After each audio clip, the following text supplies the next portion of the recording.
അസ്സലാമു അലൈക്കും വറഹ്മത്തുള്ളാഹി തആല വബറകാതുഹു. പ്രിയമുള്ള വിദ്യാർത്ഥികളെ, ബഹുമാനമുള്ള ഡോക്ടർ മുഹമ്മദ് ഷരീഫ് ഹുദവി അവറുകളെ, അതുപോലെ തന്നെ നമ്മുടെ ഈ ഒരു വെബിനാറിൽ പങ്കെടുക്കുന്ന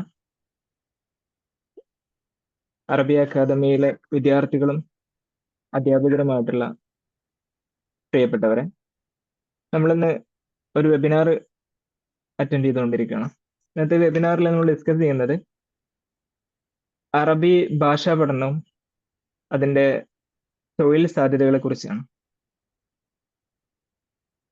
നമുക്കറിയാം, കുറേ അധികം ആളുകൾ, കുറേ അധികം വിദ്യാർത്ഥികൾ അറബി ഭാഷാ പഠനത്തിന് തൽപരരായി മുന്നോട്ട് വന്നുകൊണ്ടിരിക്കുന്നുണ്ട്.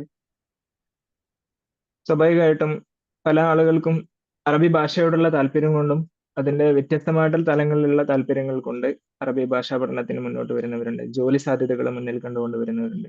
പല ആളുകൾക്കും കൃത്യമായ ഒരു ക്ലാരിറ്റി ഉള്ള ഒരു ഏഹ്, അതായത് നെക്സ്റ്റ് സ്റ്റെപ്പിൽ എന്ത് ചെയ്യണം, ജോലി അവർ ഉദ്ദേശിച്ച ലക്ഷ്യത്തിലേക്ക് എത്തിച്ചേരാൻ വേണ്ടിയിട്ടുള്ള കൃത്യമായ സ്റ്റെപ്പുകൾ എന്തൊക്കെയാണ്, അതിന്റെ വഴികൾ എന്തൊക്കെയാണെന്ന് കൃത്യമായ ബോധമില്ലാത്ത, അല്ലെങ്കിൽ അതിനെക്കുറിച്ച് ഒരു ധാരണക്കുറവുള്ള ആളുകൾ കുറേയധികം നമ്മുടെ വിദ്യാർത്ഥികളുണ്ട്. അപ്പോൾ അവരെയൊക്കെ ഉദ്ദേശിച്ചുകൊണ്ട് നമ്മുടെ അറബി ഭാഷാ പഠനത്തെ പ്രോത്സാഹിപ്പിക്കുകയും അതിലൂടെ അറബി ഭാഷയുടെ സാധ്യതകളിലൂടെ തന്നെ നമ്മുടെ ജീവിതത്തിൽ വലിയൊരു സക്സസ് പോയിന്റിലേക്ക് എത്തിച്ചേരാൻ സാധ്യമാകുന്ന വഴികളെ കുറിച്ചൊക്കെ ഒന്ന് കൂടുതൽ വിദ്യാർത്ഥികളിലേക്ക് എത്തിക്കുക എന്നൊരു ലക്ഷ്യത്തോടു കൂടിയാണ് നമ്മൾ ഈ ഒരു പ്രോഗ്രാം സംഘടിപ്പിക്കുന്നത്.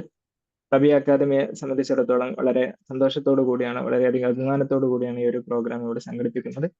ഇതിൽ വിവിധ വിദ്യാർത്ഥികൾക്ക് അറബി ഭാഷ റെഗുലറായിട്ടും ഡിസ്റ്റൻസ് ആയിട്ടും ജീവിതത്തിന്റെ പല സാഹചര്യങ്ങളാൽ വഴിമുട്ടി നിൽക്കുന്ന വിദ്യാഭ്യാസം റെഗുലറായിട്ട് മുന്നോട്ട് കൊണ്ടുപോകാൻ സാധിക്കാതെ, എന്നാൽ അതൊരു വെല്ലുവിളിയെ ഏറ്റെടുത്തുകൊണ്ട് സ്വന്തമായി സെൽഫ് ലേണിങ്ങിലൂടെ അവര് ജീവിതത്തിന്റെ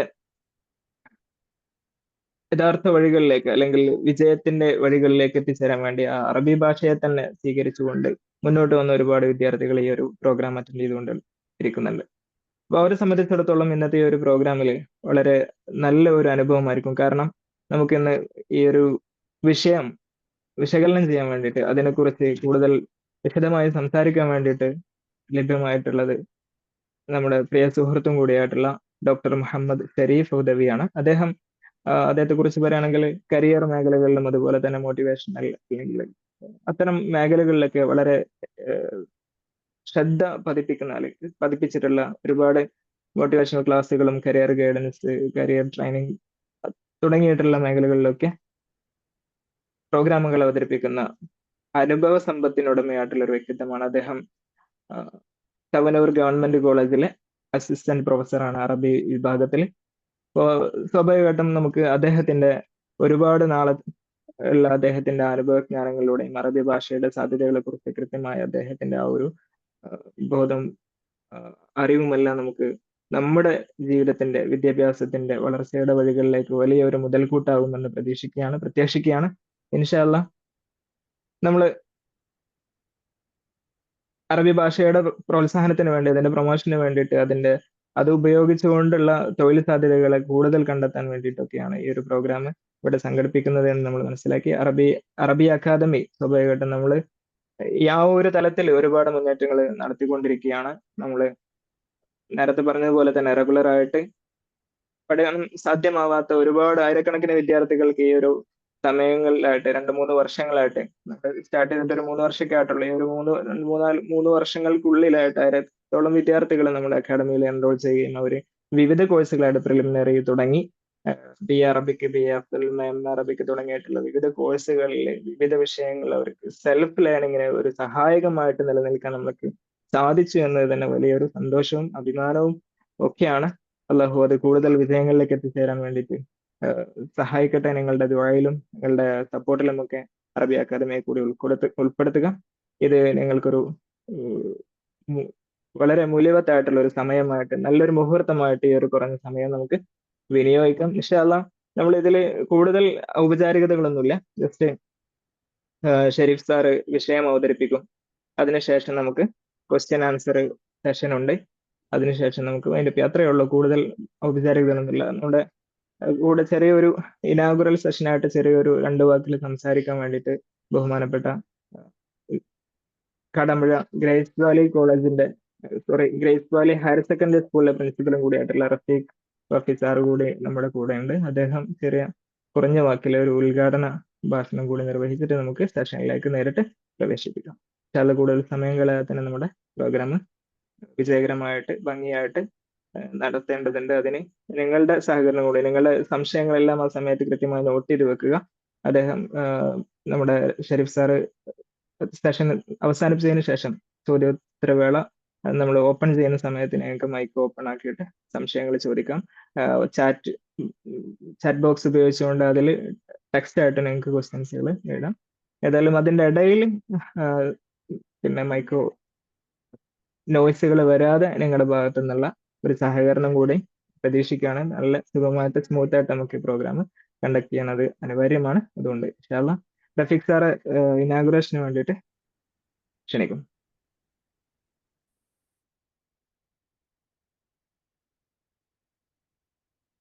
റഫീഖ് സാർ അവൈലബിൾ അല്ലേ? മൈക്ക് ഓൺ ആക്കിയിട്ട് റഫീഖ് അദ്ദേഹം ഒരു യാത്രയിലാണെന്ന് പറഞ്ഞു. അപ്പൊ അതിന്റെ ഇടയിൽ ജോയിൻ ചെയ്യാന്നാ പറഞ്ഞിരുന്നു.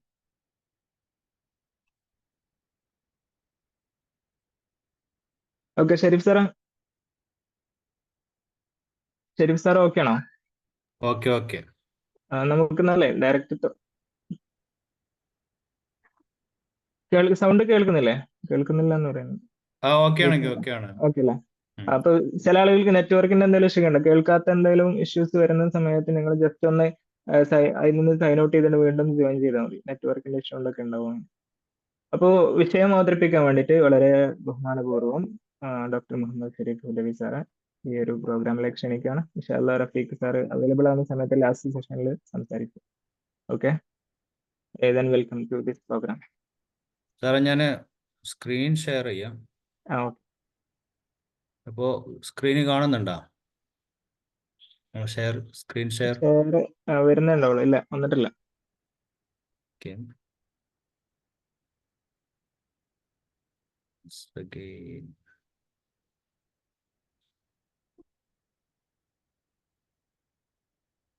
ഓക്കെ, ഷെയർ ആവുകയാണ്.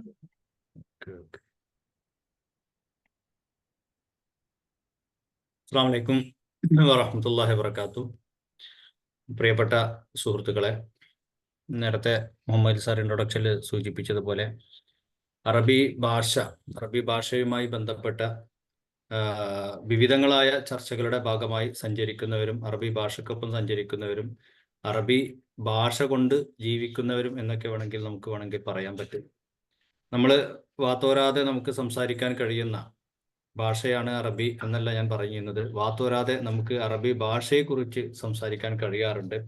എപ്പോഴും അറബി ഭാഷാ ദിനങ്ങൾ വരുമ്പോൾ, മറ്റ് സാഹചര്യങ്ങളൊക്കെ വരുമ്പോൾ നമ്മളൊക്കെ പറയും അറബി ഭാഷ ഒരുപാട് സാധ്യതകളും സാഹചര്യങ്ങളൊക്കെ ഉള്ള ഭാഷയാണ് എന്നൊക്കെ നമ്മൾ പറയുമ്പോഴും നമ്മൾ അറിയാതെ പല സാഹചര്യങ്ങൾ നമ്മോട് തന്നെ പറയുന്ന ചില ഡയലോഗുകളാണ് ഈ അറബി എടുത്ത സമയം വേറെ എന്തെങ്കിലുമൊക്കെ എടുത്തിരുന്നെങ്കിൽ, അല്ലെങ്കിൽ കഷ്ടകാലത്തിന് ഞാൻ വന്നുപെട്ടത് അറബി ഭാഷയിലായിരുന്നു, +2 ഇന്നതായിരുന്നു, അങ്ങനെയൊക്കെ സാഹചര്യങ്ങളെ പഴിചാരുകയും സാഹചര്യങ്ങളാണ് എന്നെ മാറ്റി സഞ്ചരിപ്പിച്ചത്, അത് അബദ്ധമായി എന്നൊക്കെ ചിന്തിച്ചു പോവുകയും ചെയ്യുന്ന പലരും നമ്മുടെ കൂട്ടത്തിൽ തന്നെയുണ്ട്.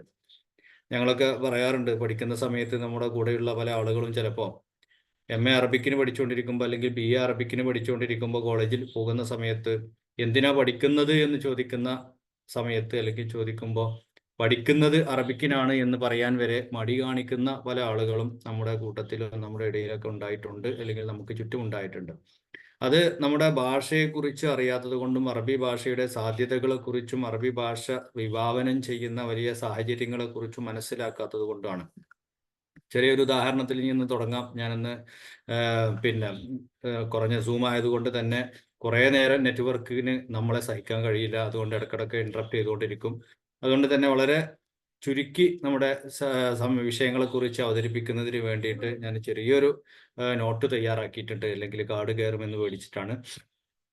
ഏതായാലും ഇന്ന് രാവിലെയാണ് എന്നോടൊരു സഹോദരൻ, എൻ്റെ ഒരു സുഹൃത്ത്, ഈ അടുത്ത് ഇറങ്ങിയ ഒരു സിനിമയുടെ തുടക്കത്തിൽ വരുന്ന ഒരു ഭാഗത്തിന്റെ ചെറിയൊരു ക്ലിപ്പ് വിട്ടിട്ട് എന്നോട് ചോദിച്ചു, അവിടെ ഇതിൽ പറയുന്ന തുടക്കത്തിൽ പറയുന്ന ഒരു സംഭാഷണമുണ്ട്. ആ സംഭാഷണത്തിന്റെ മീനിങ്സ് ഒന്ന് പറഞ്ഞു തരാൻ പറ്റും? അത് ഫുൾ അറബിയിലാണെന്ന് പറഞ്ഞു. അപ്പോൾ ഈ അടുത്ത് ഇറങ്ങിയത് ഒരു സിനിമയാണ്. അപ്പോൾ അതിൽപ്പെട്ട ഒരു കഥാപാത്രം അറബിയോട് ലീവ് ചോദിക്കുന്നതും അദ്ദേഹത്തിൻ്റെ കല്യാണത്തിന് ക്ഷണിക്കുന്നതുമായിട്ടുള്ള അറബിക് ഡയലോഗ്, അറബി ഭാഷയിലുള്ള കുറച്ച് ഡയലോഗ് അപ്പോൾ ഞാൻ ശ്രദ്ധിച്ചു. അത് പിന്നെ അറബി പഠിച്ച ആളാണോ എന്നറിയില്ല. എന്നിട്ട് പോലും പിന്നെ വളരെ മനോഹരമായിട്ട് മഹ്റജൊന്നും തെറ്റാതെ ആ കഥാപാത്രം ആ അറബി ഭാഷയിൽ സംസാരിക്കുന്നുണ്ട്. വളരെ വ്യക്തമായി തന്നെ അറബി ഭാഷയിൽ കമ്മ്യൂണിക്കേഷൻ നടത്തുന്നുണ്ട്. അപ്പോൾ ഇവിടെ നമ്മൾ ചിന്തിക്കേണ്ടത് ഇത് ഭാഷ എത്തി നിൽക്കുന്ന ഒരു തലമാണ്. നമ്മളെ സംബന്ധിച്ച് നമുക്ക് ഭാഷയെക്കുറിച്ച് പറയുമ്പോൾ അല്ലെങ്കിൽ ഭാഷയിൽ സംസാരിക്കുന്ന സമയത്ത് നമ്മുടെ മുന്നിലുള്ള ഒരു വഴി എന്ന് പറഞ്ഞാൽ അറബി ഭാഷ പഠിച്ചു കഴിഞ്ഞാൽ അറബി ഭാഷയിൽ അറബിക് ടീച്ചർ ആവാം, പെട്ടെന്ന് അധ്യാപകനാകാം എന്നുള്ള ഒരു ടാർഗറ്റ് മാത്രമേ നമ്മളുള്ളൂ. ഒരു ലക്ഷ്യം മാത്രം മുന്നിൽ വെച്ചുകൊണ്ട് നമ്മൾ അങ്ങനെ സഞ്ചരിച്ചുകൊണ്ടിരിക്കുകയാണ്. അതിന് മുമ്പ് ഒരു ലക്ഷ്യത്തിലേക്ക് നമ്മൾ പോകുന്നതിന് മുമ്പ് നമ്മൾ പല വഴികളും നമ്മൾ കാണുന്നില്ല, പല ഏരിയകളും നമ്മൾ കാണുന്നില്ല എന്ന് തന്നെയാണ് യാഥാർത്ഥ്യം. അപ്പോൾ ഞാൻ ചെറുതായിട്ട് ആ ഒരു തലത്തിലേക്ക് ചെറിയൊരു അവതരണം നടത്തിയതിന് ശേഷം നമുക്ക് ഈ ഭാഷയെക്കുറിച്ചുള്ള നമ്മുടെ സംശയങ്ങളെ കുറിച്ചൊക്കെ കൂടുതൽ ഡിസ്കസ് ചെയ്യാം.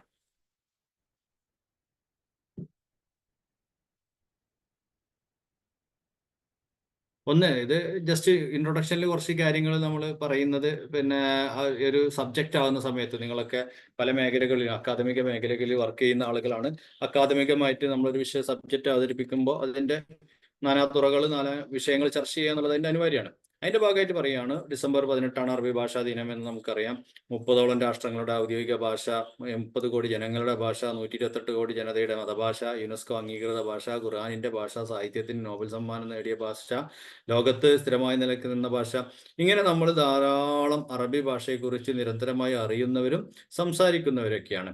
ഇത് ജനറൽ ആയിട്ട് നമുക്ക് അറബി ഭാഷയെക്കുറിച്ചുള്ള ഒരു നോളജ്. ഞാൻ കുറച്ച് കാര്യങ്ങൾ തുടക്കത്തിൽ പറയുന്നുണ്ട്. അതൊരു ബോറടിക്കുന്ന മാതിരി തോന്നാൻ പാടില്ല, കാരണം നമ്മൾ ഇതൊക്കെ അറിയേണ്ട ആളുകളാണ്. അതുകൊണ്ടാണ് തുടക്കത്തിൽ ഈ വിഷയങ്ങളൊക്കെ ഒന്ന് സൂചിപ്പിക്കുന്നത്.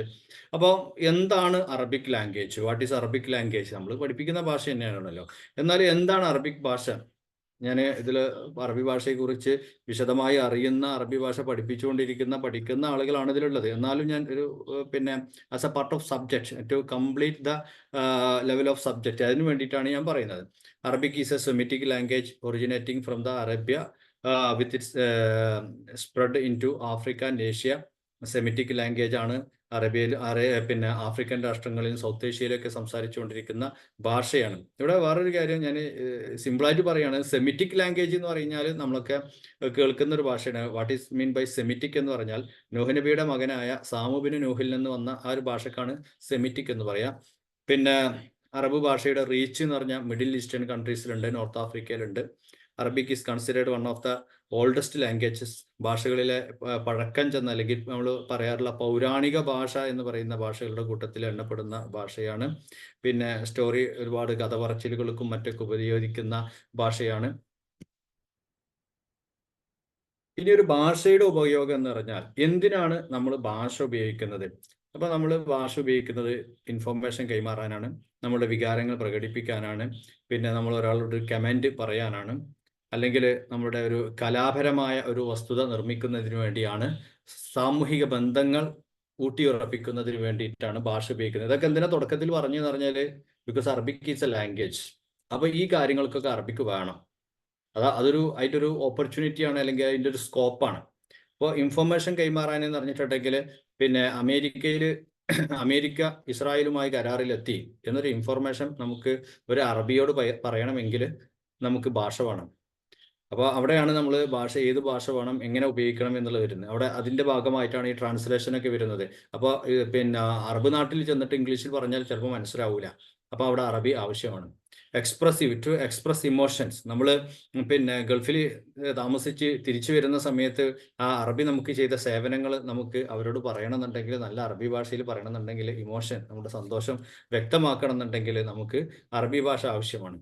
പിന്നെ അതേപോലെ ഒരു അറബിയോട്, അല്ലെങ്കിൽ നമ്മളെ പിന്നെ ഭാഷയുടെ ഒരു കാര്യം പറയുകയാണെങ്കിൽ നമ്മുടെ വീട്ടിൽ പണിക്കുന്ന ബംഗാളിയോട് നമുക്ക് സംസാരിക്കണം എന്നുണ്ടെങ്കിൽ അയാളുടെ ഭാഷ നമുക്കറിയണം. പിന്നെ എസ്തെറ്റിക് എന്ന സൗന്ദര്യാത്മകമായിട്ട് നമ്മൾ കവിത എഴുതാനും മറ്റൊക്കെ ഭാഷ വേണം. അതുപോലെ സാമൂഹിക ബന്ധങ്ങൾ നിലനിർത്തുന്നതിന് പറഞ്ഞാൽ നമുക്ക് ഒരാളൊരു ഉപകാരം ചെയ്തു തന്നു, അപ്പോൾ തിരിച്ചൊരു താങ്ക് യു പറയാൻ ഭാഷ വേണം. അതിനൊക്കെയാണ് ഭാഷയുടെ ഉപയോഗം എന്ന് പറയുന്നത്. അപ്പോൾ അങ്ങനെയാണ് ഭാഷയുടെ ഉപയോഗം. അവയിൽപ്പെട്ട ഒരു ഭാഷയാണ് അപ്പോൾ അറബിക് ഭാഷ എന്ന് പറയും. അപ്പോൾ അറബിക് ഭാഷയുടെ ഫാമിലി എന്ന് പറയുന്നത് സെമിറ്റിക് ലാംഗ്വേജ് ആണ്. 280 മില്യൺ പീപ്പിൾ സംസാരിക്കുന്നു എന്ന് എന്നാണ് ലേറ്റസ്റ്റ് ആയിട്ടുള്ള കണക്ക്. 22 രാഷ്ട്രങ്ങളിൽ ഔദ്യോഗിക ഭാഷയാണ്. ലോകത്ത് സംസാര ഭാഷയിൽ വെച്ച് 5ാമത്തെ ഭാഷയാണ്. അപ്പം പിന്നെ 7ാം നൂറ്റാണ്ടിലാണ് അറബി ഭാഷയുടെ ഉത്ഭവം. അറബി ഭാഷ വിത്ത് അതിൻ്റെ ഗ്രാമാറ്റിക് സെൻസോടെയുള്ള ഒരു ഉത്ഭവം എന്ന് പറയുന്നത് 7ാം നൂറ്റാണ്ടോട് കൂടിയാണ് ആരംഭിക്കുന്നത്. ഇവിടെ ഇനി ചില കാര്യങ്ങൾ ശ്രദ്ധിക്കേണ്ടത് എന്താണെന്ന് വെച്ചാൽ, ഇവിടെ ഈ ഒരു ആമുഖം പറയുന്നതിൽ നിന്ന് തന്നെ, അല്ലെങ്കിൽ ഈ ഒരു തുടക്കത്തിൽ തന്നെ നമുക്ക് മനസ്സിലാക്കാവുന്ന ഒരു കാര്യം എന്ന് പറഞ്ഞാൽ, അറബി ഭാഷ ഏതായാലും പിന്നെ ഇത്രയും മില്യൺ ആളുകൾ സംസാരിക്കുന്നുണ്ട്, 22 രാഷ്ട്രങ്ങളിൽ സംസാരിക്കുന്നുണ്ട്, ലോകത്ത് ആളുകൾ സംസാരിക്കുന്നതിൽ 5ാം സ്ഥാനത്ത് നിൽക്കുന്ന ഭാഷയാണ്. ഇതന്നെ ഒരു സ്കോപ്പാണ്.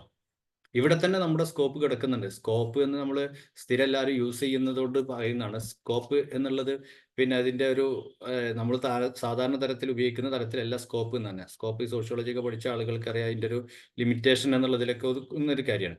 അപ്പോൾ 22 നമ്മുടെ നാട്ടിലുള്ള ഭാഷകൾ അല്ലെങ്കിൽ ലാംഗ്വേജ് സ്റ്റഡി സജീവമായിട്ട് നടക്കുന്നുണ്ടല്ലോ. നമ്മൾ ലിംഗ്വിസ്റ്റിക്സുകളും അല്ലെങ്കിൽ ഭാഷാ പഠനങ്ങളൊക്കെ സജീവമായിട്ട് നടക്കുന്നുണ്ട്. അപ്പോൾ നമ്മൾ ആലോചിച്ച് നോക്കിയാൽ മതി, മലയാളം അറ്റ്ലീസ്റ്റ് നമ്മുടെ മാതൃഭാഷയാണ്, പക്ഷെ എത്ര രാഷ്ട്രങ്ങളിൽ സംസാരിക്കുന്നു. അല്ലെങ്കിൽ പിന്നെ നമ്മൾ തമിഴ്, തെലുങ്കോ അല്ലെങ്കിൽ എത്ര ഭാഷകൾ എടുത്തിട്ടുണ്ടെങ്കിൽ എത്ര ഇടങ്ങളിൽ ഈ ഭാഷയുടെ സംസാരം നിലനിൽക്കുന്നു. അങ്ങനെയൊന്ന് നമ്മൾ ചിന്തിച്ചു നോക്കിയാൽ തന്നെ ഇവിടെ തന്നെ അതിൻ്റെ സ്കോപ്പ് എന്തായാലും കിടക്കുന്നുണ്ട്. അവിടുന്ന് തന്നെ നമുക്ക് വേണമെങ്കിൽ തുടങ്ങാം. അപ്പൊ ഇതൊക്കെ നമ്മുടെ ഇതിന്റെ തുടക്കത്തിൽ ആരംഭത്തിൽ പറഞ്ഞ ഈ കാര്യങ്ങളൊക്കെ ഈ ഭാഷയുടെ സാധ്യതകളും ആവശ്യങ്ങളും ഒക്കെ നിലനിൽക്കുന്ന അല്ലെങ്കിൽ സ്കോപ്പൊക്കെ നമുക്ക് വിളിച്ചു തരുന്നതാണ്. നമുക്ക് പറയുമ്പോൾ തന്നെ പറയാം, എന്തിനീ ഭാഷ പഠിക്കുന്നു എന്ന് വെച്ചിട്ടുണ്ടെങ്കിൽ 250 മില്യൺ ആളുകൾ സംസാരിക്കുന്ന ഭാഷയാണ്. ജീവിതത്തിൽ ഒരു വട്ടമെങ്കിലും ആ ഭാഷയില്ലെങ്കിൽ നമ്മൾ പെട്ടുപോകാൻ സാധ്യതയുണ്ട് എന്നുള്ള ഒരു പിന്നെ ഒരു ജോബ് മേഖലയിലേക്ക് തിരിയാൻ തന്നെ എടുത്താൽ നമുക്ക് മനസ്സിലാക്കാവുന്ന ഒന്നാണ്. ഓക്കെ, നമ്മൾ വിഷയത്തിലേക്ക് എത്തുന്നേ ഉള്ളൂ. അപ്പം ഈ 26 കൺട്രിയിൽ സംസാരിക്കും, 22 രാഷ്ട്രങ്ങൾ ഔദ്യോഗിക ഭാഷയാണ്. പല രാഷ്ട്രങ്ങളിൽ 2 ഭാഷകൾ ഉപയോഗിക്കുന്നുണ്ട്. അതുകൊണ്ട് തന്നെ പിന്നെ 26 ടോട്ടൽ നമുക്ക് അറബി യൂസ് ചെയ്യുന്ന രാജ്യങ്ങളെ കണക്കാക്കാൻ പറ്റും. അതുപോലെ അറബി എന്ന് പറഞ്ഞിട്ടുണ്ടെങ്കിൽ UN സെലക്ട് ചെയ്ത 6 ഒഫീഷ്യൽ ഭാഷകളിൽപ്പെട്ട ഒരു ലാംഗ്വേജ് ആണ്. Chinese, Arabic, English, French, Russian and Spanish. അറബികളുടെ ഒരു അറബി ഭാഷ നിൽക്കുന്ന ആ ഒരു ലൈൻ നോക്കണം, ആ ലൈനപ്പ് നോക്കണം. Chinese, Arabic, English, French, Russian and Spanish. ഈ ഒരു ലെവലിൽ നിൽക്കുന്ന ഭാഷയാണ്. അഥവാ അത്രയും വെറും പിന്നെ ഇന്റർനാഷണൽ എന്ന് പറഞ്ഞാൽ നമ്മൾ സൂപ്പർ സ്റ്റാർ എന്ന് പറയുന്നതിനേക്കാൾ ഉപരി നമ്മൾ ഉപയോഗിക്കാറുള്ള ഒരു പദമുണ്ട്, മെഗാ സ്റ്റാർ എന്നൊക്കെ പറയുന്ന പോലെ. അപ്പോൾ അതിൻ്റെ ഒരു റോപ്പ് നോക്കി അതിൻ്റെ ലൈനപ്പ് നോക്കിയാൽ തന്നെ നമുക്ക് കാണാം അതൊരു മെഗാ സ്റ്റാർ ആയിട്ട് നിൽക്കുന്ന ഭാഷകളിൽ അല്ലെങ്കിൽ സൂപ്പർ പിന്നെ നിരയിൽ നിൽക്കുന്ന ഒരു ഭാഷയായിട്ട് നമുക്കതിനെ കണക്കാക്കാൻ പറ്റും. ഇനി ഏകദേശം ചില രാജ്യങ്ങളുടെ ലിസ്റ്റാണ്. നമ്മൾ ഇങ്ങനെ മൊത്തത്തിൽ പറഞ്ഞാൽ പോരല്ല, ഞാൻ അതൊന്നും വായിക്കുന്നില്ല. നിങ്ങൾക്ക് അറിയാവുന്ന പിന്നെ ബഹ്റൈൻ, പിന്നെ Comoros, Chad, Djibouti, Egypt, Eritrea, Iraq, Israel, Jordan, Kuwait, ഇങ്ങനെ നമ്മൾ നേരത്തെ പറഞ്ഞ 26 ഭാഷകളുടെ ലിസ്റ്റ് ഞാൻ ജസ്റ്റ് ഒന്ന് ലിസ്റ്റ് ചെയ്തുള്ളൂ. ഏകദേശം 26 ഭാഷകളുടെ ഇതിൻ്റെ ഒരു PDF ഇന്ന് ക്ലാസ് പങ്കെടുത്ത ആളുകൾക്കൊക്കെ എത്തിക്കാൻ ശ്രമിക്കാം ഇൻഷാ അല്ലാഹ്.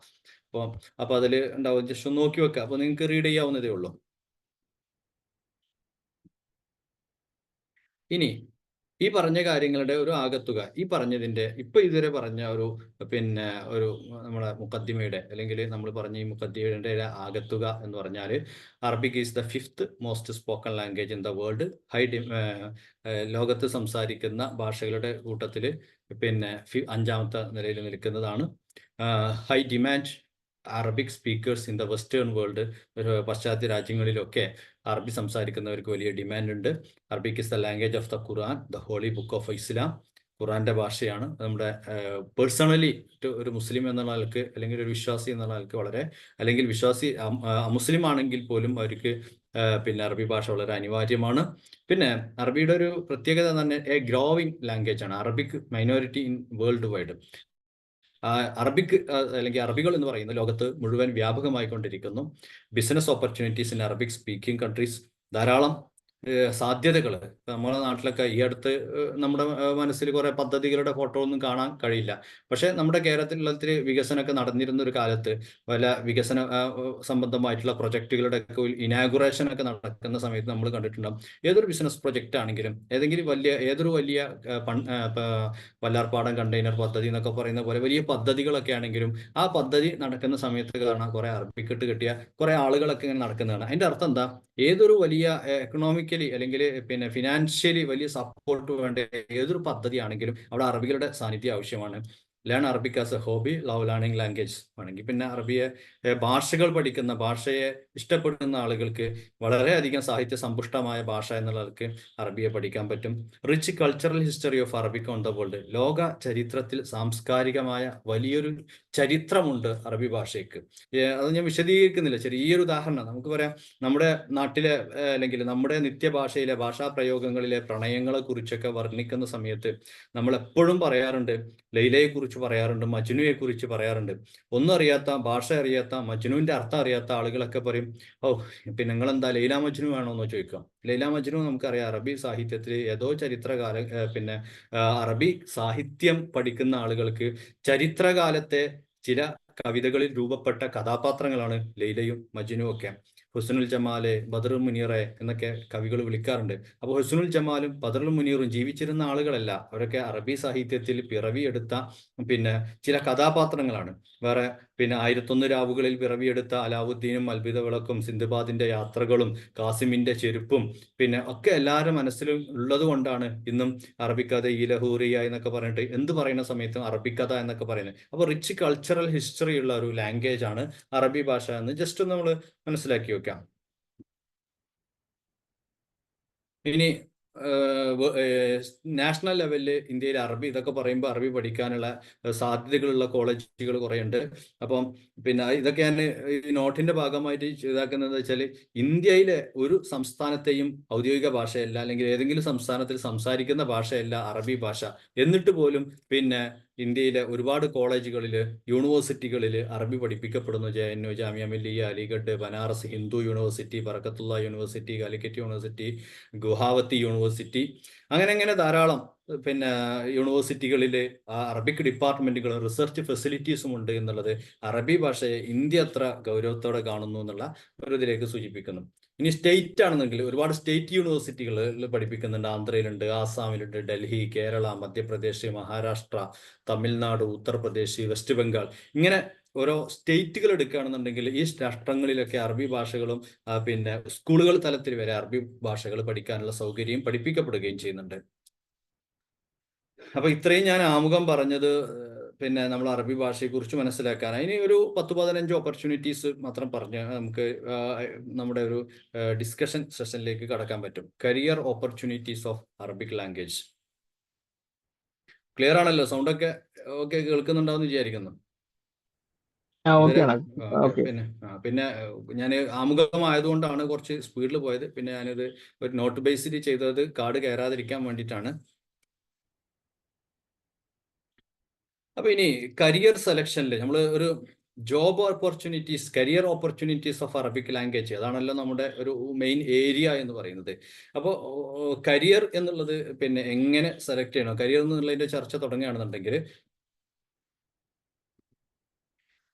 കരിയർ സെലക്ഷൻ എന്നുള്ളത് വലിയൊരു പ്രക്രിയയാണ്.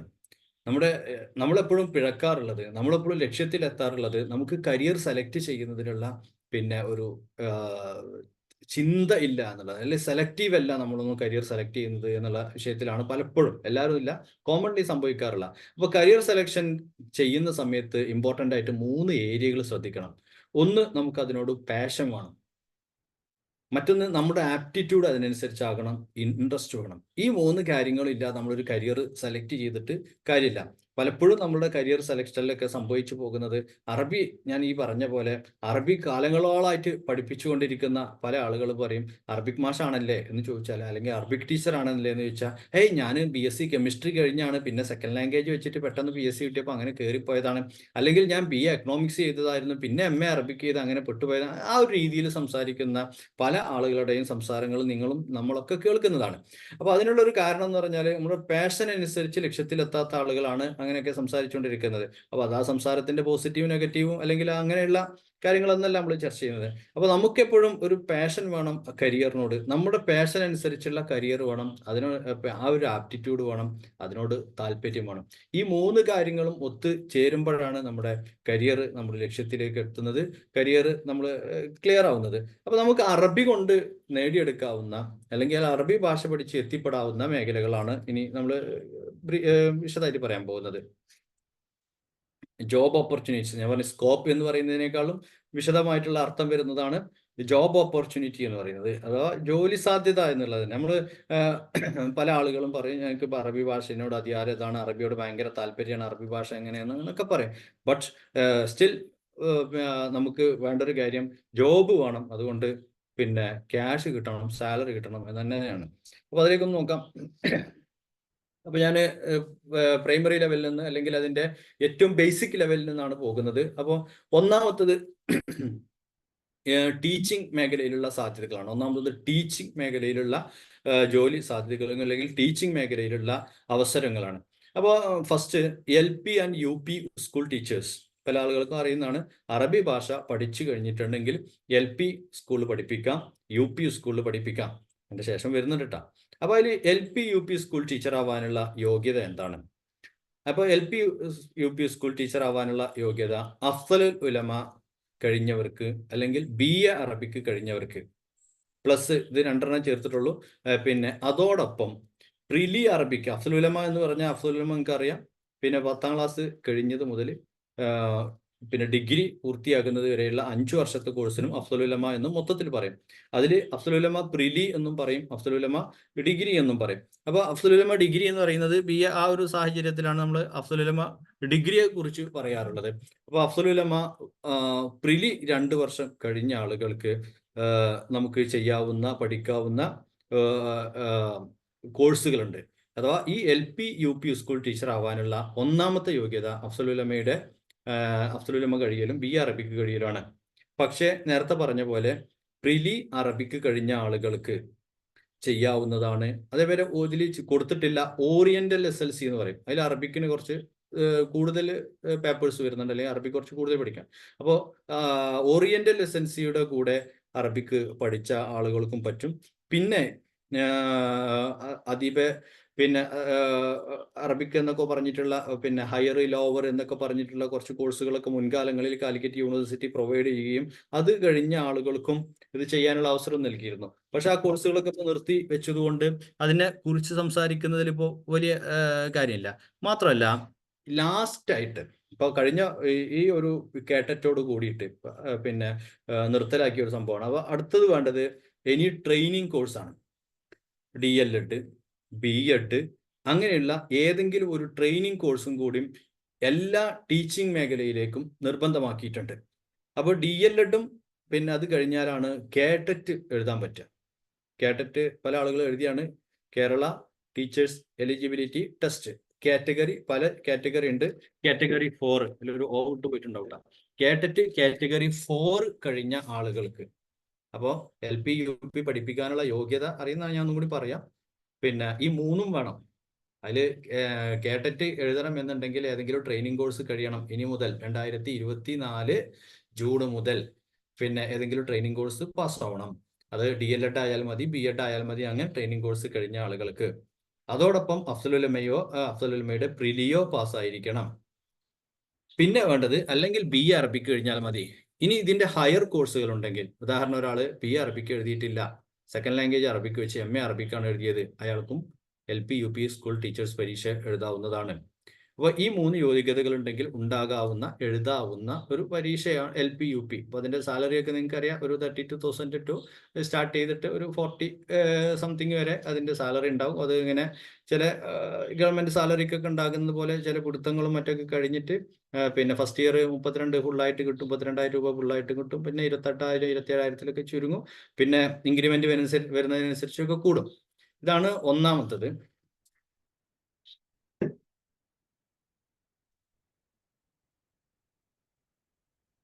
ഇനി രണ്ടാമത്തത് LP UP കഴിഞ്ഞ ഹൈസ്കൂൾ ടീച്ചർ ആകാം. നേരത്തെ പറഞ്ഞതുകൊണ്ട് കൂടെ B.Ed അറബിക്ക് വേണം. കേട്ടറ്റ് കാറ്റഗറി 3 പാസ്സായിരിക്കണം.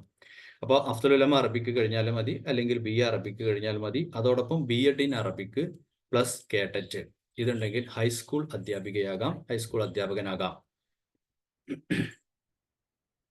മൂന്നാമത്തെ അതിൻ്റെ ഒരു കണ്ടിന്യൂഷൻ ആണ്, അതുകൊണ്ട് വിശദീകരിക്കാത്തത്. ഹയർ സെക്കൻഡറി ആണെങ്കിൽ നേരത്തെ പറഞ്ഞ യോഗ്യത പോരാ, ഡിഗ്രി എന്നുള്ളത് PG ആയിരിക്കണം. അത് ഒന്നിരിക്കെ പോസ്റ്റ് അഫ്സലുൽ ഉലമ ആയിരിക്കണം, അല്ലെങ്കിൽ MA അറബിക്ക് കഴിഞ്ഞവരായിരിക്കണം. അതോടൊപ്പം B.Ed ഇൻ അറബിക്ക് വേണം, SET in Arabic state eligibility test പാസ്സായവരായിരിക്കണം. നെറ്റ് ഉള്ളവർക്ക് പിന്നെ സെറ്റിന്റെ ആവശ്യമില്ല. പിന്നെ ചില ആളുകൾക്ക് സംശയമുണ്ട് MPhil ഉണ്ടെങ്കിൽ പറ്റുമോ എന്നൊക്കെ. അതൊക്കെ ചില കാലങ്ങളിൽ പറ്റിയിരുന്നു, പക്ഷെ ഇപ്പോഴൊക്കെ കറക്റ്റ് ആയിട്ട് സെറ്റ് ഇൻ അറബിക്കുള്ള ആളുകൾക്കാണ് ഹയർ സെക്കൻഡറി സ്കൂൾ ടീച്ചർ ആവാൻ താരതമ്യേന നല്ല സാലറി കിട്ടുന്ന ഏകദേശം ഒരു 50,000 സറൗണ്ടിങ്സ് ആയിട്ട് എല്ലാ മാസവും ഏൺ ചെയ്യാവുന്ന ഒരു ജോലിയാണ് ഹയർ സെക്കൻഡറി സ്കൂൾ ടീച്ചർ എന്ന് പറയുന്ന ഗവൺമെന്റ് തലത്തിലുള്ള ജോലി, ഗവൺമെന്റ് എയ്ഡഡ് തലത്തിൽ. പിന്നെ ഇതൊക്കെ കിട്ടിയാൽ മാത്രം പോരാ, അതോടൊപ്പം PSC കൂടി പാസ്സാവണം, അല്ലെങ്കിൽ എയ്ഡഡ് സ്കൂളിൽ മാനേജ്മെന്റ് വഴി അവർ നടത്തുന്ന ഇന്റർവ്യൂ പാസ്സാവണം. പിന്നെ കോളേജ് യൂണിവേഴ്സിറ്റി പ്രൊഫസർ നിയമിക്കപ്പെടുമ്പോൾ പിന്നെ അസിസ്റ്റന്റ് പ്രൊഫസർ എന്ന രീതിയിലാണ് കോളേജിലും യൂണിവേഴ്സിറ്റിയിലും അധ്യാപകരായി നിയമിക്കുക. അപ്പോൾ അവിടെ നിയമിക്കുന്നതിനും അറബിക് പഠിച്ച ആളുകൾക്ക് സാധ്യമാണ്. അതിനുള്ള യോഗ്യത എന്ന് പറയുന്നത് ക്വാളിഫിക്കേഷൻ പോസ്റ്റ് അഫ്സലുൽ ഉലമ അല്ലെങ്കിൽ MA Arabic, net or JRF ഉള്ള ആൾക്ക് എന്തായാലും നെറ്റ് ഉണ്ടാവും അറബിക്ക്, അല്ലെങ്കിൽ PhD അറബിക്ക്. നെറ്റ് ഉണ്ടായാൽ മതി, അല്ലെങ്കിൽ PhD ഉണ്ടായാൽ മതി. പക്ഷേ നെറ്റ് ഉള്ള ആൾക്ക്, ഓൾറെഡി നെറ്റ് ഉള്ള ഒരാൾക്ക് PhD കൂടി ഉണ്ടെങ്കിൽ അത് ഒരു ബെനിഫിറ്റ് ആകും, അതിന് എക്സ്ട്രാ അഡീഷണൽ മാർക്കൊക്കെ ഉണ്ടാവും. പിന്നെ കോളേജ് അധ്യാപന നിയമനത്തിന് PSCയിലാണെന്നുണ്ടെങ്കിൽ ഡയറക്റ്റ് നിയമനത്തിനാണെങ്കിൽ, PSCയുടെ നിയമനത്തിനാണെങ്കിൽ PSC നടത്തുന്ന എക്സാം പാസ്സാവണം. അപ്പോൾ PhD ഉണ്ടെങ്കിൽ അതിന് മാർക്കുണ്ട്, എക്സ്പീരിയൻസിന് മാർക്കുണ്ട്, അങ്ങനെ അഡീഷണൽ ഡിഗ്രി, അങ്ങനെ പല മാർക്കുകളും അഡീഷണൽ വെയിറ്റേജുകളൊക്കെ വരുന്നുണ്ട്. അപ്പോൾ ഓക്കെ, അപ്പോൾ പിന്നെ ഇത്രയാണ് പിന്നെ കോളേജ് യൂണിവേഴ്സിറ്റി പ്രൊഫസർ ആവാനുള്ളത്. പിന്നെ ഇതിൻ്റെയൊക്കെ പുറമെ PSC പാസ്സാവണം, അല്ലെങ്കിൽ യൂണിവേഴ്സിറ്റി ആണെന്നുണ്ടെങ്കിൽ അവിടുത്തെ ഇന്റർവ്യൂകളൊക്കെ പാസ്സാവണം, അങ്ങനെ ഉണ്ട്. നിയമിക്കപ്പെടുന്ന സമയത്ത് ആ പോസ്റ്റിന് പറയുന്നത് അസിസ്റ്റന്റ് പ്രൊഫസർ എന്നാണ്. പിന്നീട് 12 വർഷവും PhD ഉള്ള ആൾക്ക് 12 വർഷം കഴിഞ്ഞാൽ, അല്ലാത്തവർക്ക് 14 വർഷം കഴിഞ്ഞാൽ അസോസിയേറ്റ് പ്രൊഫസർ ആവും. അത് കഴിഞ്ഞ് പിന്നെയും കുറച്ച് വർഷങ്ങൾ കഴിഞ്ഞാൽ പ്രൊഫസർ ആവും. അങ്ങനെയൊക്കെ ഉണ്ട്, അതിന്റെ ഗ്രേഡ് അങ്ങനെയാണ് പോകുന്നത്. ഇനി അടുത്തൊരു മേഖലയ്ക്ക്, ഇപ്പൊ നമ്മൾ ടീച്ചിങ് ആണ് ഇതുവരെ പറഞ്ഞത്. അപ്പൊ നമ്മളൊക്കെ കാണുന്ന, സ്വപ്നം കാണുന്ന പല ആളുകളും സഞ്ചരിക്കുന്ന വഴി, അല്ലെങ്കിൽ അന്വേഷിക്കുന്ന വഴി എന്ന് പറയുന്നത് ടീച്ചിങ് മേഖലയിലേക്കാണ്. എൻ്റെ നൈസായിട്ടുള്ള, അല്ലെങ്കിൽ എൻ്റെ ഒരു എളിയ ഉപദേശം എന്ന് പറയുന്നത്, അല്ലെങ്കിൽ എൻ്റെ ഒരു ഉപദേശം എന്ന് പറയുന്നത്, എൻ്റെ ഒരു സജഷൻ എന്ന് പറയുന്നത്, അറബിക്ക് പഠിച്ചവർക്കുള്ള ഏറ്റവും ചെറിയ ഒരു ലക്ഷ്യം, അല്ലെങ്കിൽ ഏറ്റവും ചെറിയ ഒരു ജോലി സാധ്യതയാണ് ആക്ച്വലി പിന്നെ ടീച്ചിങ് പ്രൊഫഷൻ എന്നുള്ളതാണ് ഞാൻ മനസ്സിലാക്കുന്നത്. കോളേജ് ഒഴിവാക്കി നിർത്തിയിട്ടുണ്ടെങ്കിൽ, അല്ലെങ്കിൽ ഹയർ സെക്കൻഡറി ഒക്കെ ഒഴിവാക്കി നിർത്തിയിട്ടുണ്ടെങ്കിൽ, ഏറ്റവും ചെറിയൊരു ലക്ഷ്യമായിട്ട് നമുക്കതിനെ കാണാൻ കഴിയുള്ളൂ. കാരണം ഒന്ന്, അത് നമുക്ക് വളരെ നമ്മൾ ഒരുപാട് ആളുകൾ കൊതിക്കുന്ന ഒരു മേഖലയും വളരെ കുറഞ്ഞ ഓപ്പർച്യൂണിറ്റീസ് ഉള്ള ഒരു മേഖലയാണ് ടീച്ചിങ് മേഖല എന്ന് പറയുന്നത്, പ്രത്യേകിച്ച് സർക്കാർ തലത്തിലുള്ള ടീച്ചിങ് മേഖല എന്ന് പറയുന്നത്. മാത്രമല്ല താരതമ്യേന പിന്നെ കോൺട്രിബ്യൂട്ടറി പെൻഷനിലേക്ക് മാറുകയും, പിന്നെ നിലവിലുണ്ടായിരുന്ന ആനുകൂല്യങ്ങൾ പലതും വെട്ടിക്കുറക്കപ്പെടുകയും, പിന്നെ നാഷണൽ എഡ്യൂക്കേഷൻ പോളിസി പോലെയുള്ള സംവിധാനങ്ങൾ വരുമ്പോൾ ഭാഷയ്ക്കുള്ള പ്രാധാന്യം കുറയുകയൊക്കെ ചെയ്യുമ്പോൾ അതുമാത്രം ലക്ഷ്യം വെച്ച് നടക്കുന്നവർക്ക് ചിലപ്പോൾ എന്താ പറയുക, നിരാശരാകേണ്ടി വരും. അതുകൊണ്ട് ഒരു ചെറിയ, അത് നല്ലൊരു സെക്യൂറായ ലക്ഷ്യമാണ്, പിന്നെ നല്ലൊരു ലക്ഷ്യമൊക്കെ തന്നെയാണ്. പക്ഷെ അതിന് ഒരു കളർഫുൾ ആയിട്ടുള്ള ഒരു ടാർഗറ്റ് ആയിട്ട് നമ്മൾ ടീച്ചിങ് പോസ്റ്റിനെ ഇന്നത്തെ ഒരു കറന്റ് സിനാരിയോയിൽ കാണാൻ പറ്റൂല എന്നുള്ളതാണ് എൻ്റെ ഒരു അഭിപ്രായം. ഇനി നെക്സ്റ്റ് ഒരു പോസ്റ്റ് എന്ന് പറയുന്നത്, ഹയർ സെക്കൻഡറി പിന്നെ കോളേജ് ആയിട്ടൊക്കെ താരതമ്യേന സാലറി ഉള്ളത് കൊണ്ട് നമുക്ക് കുഴപ്പമില്ല എന്ന് പറയാം. എന്നാലും അവസരങ്ങൾ കുറവായത് കൊണ്ടും നമ്മൾ പിന്നെ ഒരുപക്ഷെ പഠിച്ച എല്ലാവർക്കും ജോലി കിട്ടുക, അല്ലെങ്കിൽ കഴിവുള്ള എല്ലാവർക്കും ജോലി കിട്ടുക എന്ന സ്വപ്നം സാക്ഷാത്കരിക്കപ്പെടണമെങ്കിൽ, അല്ലെങ്കിൽ അറബി പഠിച്ചവരൊക്കെ തൊഴിലുള്ളവരാകണമെങ്കിൽ, ഞാൻ ശേഷം പറയുന്ന കുറച്ച് മേഖലകളിലേക്കൊക്കെ തിരിയുന്നത് വളരെ ഉചിതമായിരിക്കും. അപ്പോൾ മറ്റൊന്നാണ്, ഇന്ന് പിന്നെ ഒരുപാട് തലങ്ങളിൽ പിന്നെ പെട്ടെന്ന് സ്കോർ ചെയ്യാൻ പറ്റുന്ന ആളുകളാണ് ട്രെയിനേഴ്സ് എന്ന് പറയുന്നത്. ട്രെയിനേഴ്സ് മീൻസ് നമ്മളെ നാട്ടിലെ പിന്നെ എന്താ പറയുക, സാധാ മോട്ടിവേഷൻ സ്പീക്കേഴ്സ് മാത്രമല്ല, പിന്നെ ശരിക്ക് ഭാഷ പഠിച്ച ആളുകളെ, അല്ലെങ്കിൽ പിന്നെ ഭാഷ പഠിപ്പിച്ചു കൊണ്ടിരിക്കുന്ന ആളുകളെ ട്രെയിൻ ചെയ്യുക എന്നുള്ളതും. അതുപോലെ ഞാൻ നേരത്തെ 22ഓളം കൺട്രീസിനെ പറഞ്ഞു, അതിൽ ഗൾഫ് കൺട്രീസ് ഒക്കെ പറഞ്ഞു. അവിടെയൊക്കെ ഒരുപാട് ട്രെയിനേഴ്സിന് ആവശ്യമാണ്. നമ്മുടെ നാട്ടിൽ ഒരുപാട് ട്രെയിനേഴ്സ് ഉണ്ട്, അതുപോലെ പുറത്ത് ഒരുപാട് ട്രെയിനേഴ്സിന് ആവശ്യമാണ്. അവർക്ക് അവിടെ ക്വാളിഫിക്കേഷൻ ആയിട്ടുള്ളത് fluency in English and Arabic. ഇംഗ്ലീഷിലും അറബിക്കിലും നല്ല ഫ്ലുവൻസി വേണം. അപ്പോൾ നമ്മളൊരു കാര്യം മനസ്സിലാക്കുക, നമ്മൾ അറബി എന്നുള്ളത് നമ്മൾ എപ്പോഴും മനസ്സിലാക്കേണ്ടത്, നമ്മൾ കരിയർ സെലക്ട് ചെയ്യുന്ന സമയത്ത് ഒരു കരിയർ നമുക്കറിയാവുന്നതാണ്, ഏറ്റവും നല്ല സ്വർണത്തിന്റെ തനി രൂപം എന്ന് പറയുന്നത് തങ്കമാണ്. പക്ഷെ ആ തങ്കം നമ്മളെപ്പോഴും ആഭരണമായിട്ട് ഉപയോഗിക്കാറുള്ളത് പിന്നെ 916 ആണ് നമ്മൾ ആഭരണമാക്കി ഉപയോഗിക്കാറുള്ളത്. ആഭരണത്തെ കുറിച്ച് പറയുന്നത് 916 എന്നാണ്. അപ്പൊ 916 എന്നതിന്റെ മീൻസ് എന്താ? ബാക്കി 91.6% ഗോൾഡും ബാക്കി ചെമ്പും കൂട്ടിയിട്ടാണ് അത് ആഭരണമാക്കി മാറ്റുന്നത്. അതേപോലെ നമ്മൾ അറബിക് ഭാഷയിൽ സർവ്വ കഴിവുകളുമുള്ള ആളുകളെ, അറബിക് ഭാഷയിലെ എല്ലാ ഡിഗ്രിയും അല്ലെങ്കിൽ അറബിയിലെ ഫ്ലുവൻസി അല്ലെങ്കിൽ വേറെ അറബിക് കോളേജുകളിലോ പള്ളി ദർസുകളിലോ ഒക്കെ പഠിച്ച് അറബിയിൽ അഗാധമായ പാണ്ഡിത്യം നേടിയ ആളുകളുണ്ടാവും. പക്ഷെ അക്കാദമിക രംഗത്തേക്ക് അല്ലെങ്കിൽ ജോബ് ഓപ്പർച്യൂണിറ്റി, കരിയർ രംഗത്തേക്ക് ഇത് മാറ്റുന്ന സമയത്ത് അതിനോടുകൂടെ ഞാൻ പറഞ്ഞ പോലെ 916 കുറച്ചുകൂടെ ഇത് ചേർക്കുന്നത് പോലെ ഇതിന്റെ കൂടെ ചില സാധനങ്ങൾ കൂടി ചേർത്താലാണ് ഇത് വളരെ യൂസ്ഫുൾ ആയിട്ടുള്ള ഒന്നായി മാറുക എന്നാണ് പറയുന്നത്. അപ്പൊ ഇംഗ്ലീഷിന്റെ ഒരു ഫ്ലുവൻസി കൂടെ കൊണ്ടുവന്നു കഴിഞ്ഞാൽ വളരെയധികം സാധ്യതകൾ ഇന്ന് ഗൾഫ് കൺട്രീസിലൊക്കെ അറബിക് ഇംഗ്ലീഷ് അല്ലെങ്കിൽ അറബിക് ട്രെയിനേഴ്സിന് ധാരാളം, പ്രത്യേകിച്ച് ചെറിയ കുട്ടികൾക്ക് നമ്മൾ LP UP സ്കൂളൊക്കെ പഠിപ്പിച്ചുകൊണ്ടിരിക്കുന്നത് പോലെ തന്നെ അവിടങ്ങളിൽ ട്രെയിൻ ചെയ്യുന്നവർക്ക് വലിയൊരു സ്കോപ്പ് നിലവിലുണ്ട്. അതുപോലെ ഇതിന് വേണ്ടത് ഒരു ക്വാളിഫിക്കേഷൻ എന്ന് പറയുന്നത് ഫ്ലുവൻസിയാണ്. രണ്ടാമത് വേണ്ടത് BA അറബിക് പ്ലസ് നമ്മൾ അറബിക്ക് കഴിഞ്ഞതിന് ശേഷം, ഞാൻ പറഞ്ഞല്ലോ BA അറബിക്ക് കഴിഞ്ഞതിന് ശേഷം നമ്മൾ MBA HR അല്ലെങ്കിൽ MSW തുടങ്ങിയ കോഴ്സുകളിലേക്ക് തിരികുകയാണെങ്കിൽ BA അറബിക്കിനെ നിങ്ങൾക്ക് ആ പഠിച്ച അറബി ഭാഷയിലെ എന്താ പറയാ പത്തരമാറ്റ് തങ്കമായിട്ട് നിങ്ങൾക്ക്, തിളങ്ങുന്ന തങ്കമായിട്ട് നിങ്ങൾക്ക് പ്രൊവൈഡ് ചെയ്യാൻ പറ്റുന്നതാണ്. ഒന്നാമതൊരു ട്രെയിനർ എന്നുള്ള ഒരു ലേഖയിലേക്ക്. മറ്റൊന്ന്, വലിയ കാലങ്ങളിലേക്കൊന്നും തിരിയാൻ പറ്റില്ലെങ്കിലും നമുക്ക് കുറഞ്ഞ കാലം കളർഫുൾ ആയിട്ട് നമുക്ക് കൊണ്ടു നടക്കാൻ പറ്റിയ ഒന്നാണ് റിസർച്ച് മേഖലയിലേക്ക് തിരിയാം. അഥവാ ഭാഷയിലെ റിസർച്ചിലേക്ക് എത്തിപ്പെടുക എന്നുള്ളതാണ്. റിസർച്ചിലേക്ക് എത്തിപ്പെടുമ്പോൾ MA അറബിക്ക് കഴിയണം. MA അറബിക്ക് കഴിഞ്ഞിട്ട് റിസർച്ചിലേക്ക് തിരിയുമ്പോൾ എന്നുള്ള സുഖം എന്താണെന്ന് വെച്ചാൽ ഒരുപാട് ഫെലോഷിപ്പുകൾ ഇന്ന് ഇന്ത്യ ഗവൺമെന്റും അല്ലെങ്കിൽ സംസ്ഥാന സർക്കാരുകളും കേന്ദ്ര സർക്കാരുകളും ഒക്കെ കൊടുത്തുകൊണ്ടിരിക്കുന്നുണ്ട്. അതിൽപ്പെട്ട നമുക്കൊക്കെ സുപരിചിതമായ ഒന്നാണ് JRF എന്ന് പറയുന്നത്, ജൂനിയർ റിസർച്ച് ഫെലോഷിപ്പ് എന്നാണ് JRF കൊണ്ട് ഉദ്ദേശം. അത് 3 വർഷം കഴിഞ്ഞ് നമുക്കത് SRF ആക്കി ഉയർത്താൻ പറ്റും. അഥവാ ഇപ്പോൾ ഏകദേശം 35,000 to 40,000 അഥവാ 40,000 രൂപയുടെ അടുത്ത് 5 വർഷം നമുക്ക് റിസർച്ചിന് അഡ്മിഷൻ നേടി ആ ഒരു കോളേജിൽ ജോയിൻ ചെയ്യുന്നതോട് കൂടിയിട്ട് നമുക്ക് മാസാമാസം കിട്ടിക്കൊണ്ടിരിക്കും. അതിന് പുറമെ ഒരു വർഷത്തിൽ കണ്ടിജൻസി ബില്ല് പറഞ്ഞിട്ട് നമ്മൾ പേപ്പർ, പേന, കടലാസ് ഇതൊക്കെ വാങ്ങുന്നതിന് ഒരു 10,000-15,000 രൂപ വേറെയും കിട്ടും. അപ്പൊ ഇതിന് നമ്മൾ വേണ്ടത് ഇത്ര മാത്രമാണ്, അതിന്റെ എലിജിബിലിറ്റി ടെസ്റ്റ് പാസ്സാവുക എന്നുള്ളത്. അതേപോലെ MANF നിലവിലൊന്ന് സ്റ്റോപ്പ് ആയിട്ടുണ്ട്, എങ്കിലും നമ്മൾ പ്രതീക്ഷിക്കുന്നു വീണ്ടും അത് കണ്ടിന്യൂ ചെയ്യപ്പെടുമെന്ന് പ്രതീക്ഷിക്കുന്നു. മൗലാന ആസാദ് നാഷണൽ ഫെലോഷിപ്പാണ് ഇത്. ഇതിന് പ്രത്യേകിച്ച് പരീക്ഷകളൊന്നുമില്ല. പക്ഷെ ഇത് നമ്മുടെ PG മാർക്കിന്റെ ഒരു വെയിറ്റേജ് അനുസരിച്ച് നമ്മൾ കൊടുക്കുന്ന അപ്ലിക്കേഷൻ ലെവലിൽ കിട്ടുന്ന ഫെലോഷിപ്പാണ്. അതും ഏകദേശം 40,000 റുപ്പീസിന് അടുത്തുണ്ട്. അപ്പോൾ ഞാൻ പറഞ്ഞു വരുന്നത്, ഭാഷയിലെ റിസർച്ച് ഗവേഷണം എന്ന് പറയുന്നത് നമുക്ക് എക്കണോമിക്കലി അല്ലെങ്കിൽ ഫിനാൻഷ്യലി ലാഭം ഉണ്ടാക്കുന്ന അറബി ഭാഷ പ്രൊവൈഡ് ചെയ്യുന്ന വലിയൊരു ഓപ്പർച്യൂണിറ്റിയാണ്. അതുപോലെ ഇനി റിസർച്ച് കഴിഞ്ഞാലും നമുക്ക് 5 വർഷം റിസർച്ച് കഴിഞ്ഞു, അതോടുകൂടിയിട്ട് നമ്മൾ സ്റ്റക്കാവും എന്ന് പ്രതീക്ഷിക്കേണ്ട ആവശ്യമില്ല. നമുക്ക് പോസ്റ്റ് ഡോക്ടറൽ ഫെലോഷിപ്പ് ഉണ്ട്. പോസ്റ്റ് ഡോക്ടറൽ ഫെലോഷിപ്പ് അതിന്റെ ചുരുക്കമാണ് PDF എന്ന് പറയുന്നത്. അത് വലിയ 2 lakhs 3 lakhs ഒക്കെ പെർ മന്ത് കിട്ടിക്കൊണ്ടിരിക്കും. യൂറോപ്യൻ കൺട്രീസിലേക്കൊക്കെ നമ്മൾ കടക്കുകയാണെന്നുണ്ടെങ്കിൽ അവിടെയൊക്കെ നമ്മൾ മനസ്സിലാക്കേണ്ടത്, നമ്മുടെ കയ്യിൽ ഗട്സ് വേണം, മരുന്ന് വേണം. നമ്മൾ പഠിക്കുന്ന സമയത്ത് തന്നെ ഒരു ജസ്റ്റ് സ്റ്റഡി വെച്ച് പോയി കഴിഞ്ഞാൽ നടക്കൂല. ഒന്ന് വിശദമായ ഡെപ്തിൽ പഠിച്ച് ഇറങ്ങിയാൽ തന്നെയാണ് അത് സാധ്യമാവുകയുള്ളൂ. അങ്ങനെയുള്ള കുറെ സൗകര്യങ്ങളുണ്ട്. ഇപ്പോൾ കേരളത്തിൽ തന്നെ പോസ്റ്റ് ഡോക്ടറൽ ഫെലോഷിപ്പുകൾ ധാരാളം കൊടുത്തുകൊണ്ടിരിക്കുന്നുണ്ട്. അറബിക്കിലൊന്നും ആയിട്ടില്ല. പക്ഷെ അറബിക്കിൽ നമുക്ക് അറബി ഒരു എന്താ പറയാ, കേരളത്തിന്റെ ഒരു മലബാറിന്റെ തുടക്ക കാലഘട്ടത്തെ കുറിച്ചും സൈനുദ്ദീൻ മഖ്തൂമിനെ കുറിച്ചൊക്കെ പറഞ്ഞ് നമുക്കൊരു നല്ലൊരു പ്രപ്പോസൽ സബ്മിറ്റ് ചെയ്യാൻ കഴിഞ്ഞാൽ ഒരുപക്ഷെ ഇവിടെയും പോസ്റ്റ് ഡോക്ടറൽ ഫെലോഷിപ്പിനൊക്കെ നമുക്ക് അവസരം കിട്ടും. അങ്ങനെ അവസരം കിട്ടുകയാണെന്നുണ്ടെങ്കിൽ വലിയൊരു സംഖ്യ ഫെലോഷിപ്പ് 50,000 ഒക്കെ സ്റ്റാർട്ട് ചെയ്യുന്ന ഫെലോഷിപ്പ് ഈ ഗവേഷണ കാലഘട്ടത്തിൽ ലഭിക്കാൻ പറ്റും. അപ്പൊ ഗവേഷണം വെറുതെ ചെയ്തുകൊണ്ടിരിക്കുക എന്നുള്ളത് തന്നെ കുറച്ച് പൈസ ഉണ്ടാക്കാൻ പറ്റിയ ഒരു മാർഗമാണ്. അപ്പൊ അതും ഭാഷയിലൂടെ സാധ്യമാകുന്ന ഒരു കാര്യമാണ്. ഇനി അടുത്തൊരു കാര്യമാണ് ട്രാൻസ്ലേഷൻ എന്ന് പറയുന്നത്. ട്രാൻസ്ലേഷൻ ആണ്. ഇവിടെയാണ് അറബിക് ഭാഷയുടെ ബഹർ കിടക്കുന്നത്. ഇന്നത്തെ കാലത്ത് ഒരു മോഡേൺ ഇറയിൽ അറബിക് ഭാഷയിലെ ബഹർ കിടക്കുന്നത് ട്രാൻസ്ലേഷനാണ്. അപ്പോൾ ട്രാൻസ്ലേഷൻ എന്ന് പറഞ്ഞപ്പോൾ ഇപ്പൊ എല്ലാവരും നമ്മളോട് കോൺടാക്ട് ചെയ്യുന്ന സമയത്ത് സാറേ എനിക്ക് ട്രാൻസ്ലേഷൻ നല്ല ആഗ്രഹമുണ്ട്, എനിക്കൊരു അവസരം എവിടെയെങ്കിലുമൊക്കെ ഉണ്ട്, ഈ പറയണേ വീട്ടിലിരുന്ന് ട്രാൻസ്ലേഷൻ ചെയ്യാൻ പറ്റുകയാണെങ്കിൽ പറയണേ എന്നൊക്കെ പലരും ആവശ്യപ്പെടാറുണ്ട്. പക്ഷെ ഇതിൻ്റെയൊക്കെ എന്താ വെച്ചാൽ ഇതിന്റെ ഒരു ഇതിലേക്ക് നമ്മൾ എത്തുക എന്നുള്ളതാ.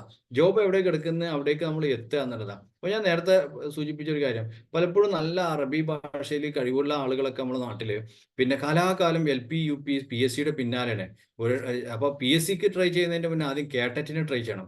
കേട്ടറ്റിന് പിന്നെ 3-4 വട്ടം എഴുതി ആകെ ടെൻഷനായിരിക്കുക. പിന്നെ അത് കിട്ടി, കേട്ടറ്റ് ഇപ്രാവശ്യം എങ്ങനെയൊക്കെയാണ് പോന്നു. പിന്നെ അടുത്ത ലക്ഷ്യം എങ്ങനെയെങ്കിലും PSC ആണ്. അപ്പോഴേക്കും ഒരു 3 ഇയർ 4 ഇയർ ഒക്കെ നമ്മൾ പിന്നെ ഇതിന്റെ പുറകിലായിട്ട് കുറേ കാലം. പിന്നെ ഈ PSCയുടെയും LP UPന്റെ ഒക്കെ പഠനത്തിന്റെ ഒരു പ്രശ്നം എന്താണെന്ന് വെച്ചാൽ, പ്രശ്നമല്ല എന്നും പിന്നെ ഇങ്ങനെ ഹൗസൈനും പിന്നെ ഇയാളെ ജനനവർഷം അയാളുടെ മരണവർഷം ഇങ്ങനെ പഠിച്ചു തന്നെ പിന്നെയും പഠിച്ചുകൊണ്ടിരിക്കുക. അങ്ങനെ നമ്മളൊരു പഠനത്തിന് ഒരു ഗ്രോത്ത് ഉണ്ടാവണില്ല, കാണാ പഠിക്കലിനെ ഗ്രോത്ത് ഉണ്ടാവുന്നുള്ളൂ. അങ്ങനത്തെ രീതിയിൽ പഠനം. അതേ ഒരു സമയം ഒരു MNC കമ്പനിയിൽ നമുക്ക് സ്റ്റാർട്ടിങ് ചിലപ്പോൾ 20,000 റുപ്പീസ് ഉണ്ടാവുള്ളൂ. ഭയങ്കര ടഫ് ആയിക്കാരം നമുക്ക് വർക്കൊക്കെ ഏറ്റെടുക്കാം. അപ്പൊ നമ്മൾ പരീക്ഷയ്ക്ക് പഠിക്കുന്ന റിസ്ക് ഒന്നും ഉണ്ടാവില്ല. ഒരു കൊല്ലം കേട്ടറ്റിന്റെ പിന്നാലെ നടക്കുന്ന റിസ്ക് ഉണ്ടാവില്ല. അങ്ങനെ ഒരു MNC കമ്പനിയിൽ ഒരു വർഷം കിട്ടിയിട്ടുണ്ടെങ്കിൽ 20,000 അടുത്ത വർഷത്തേക്ക് കടക്കുമ്പോൾ അത് പിന്നെ 40,000 മാറുന്നു.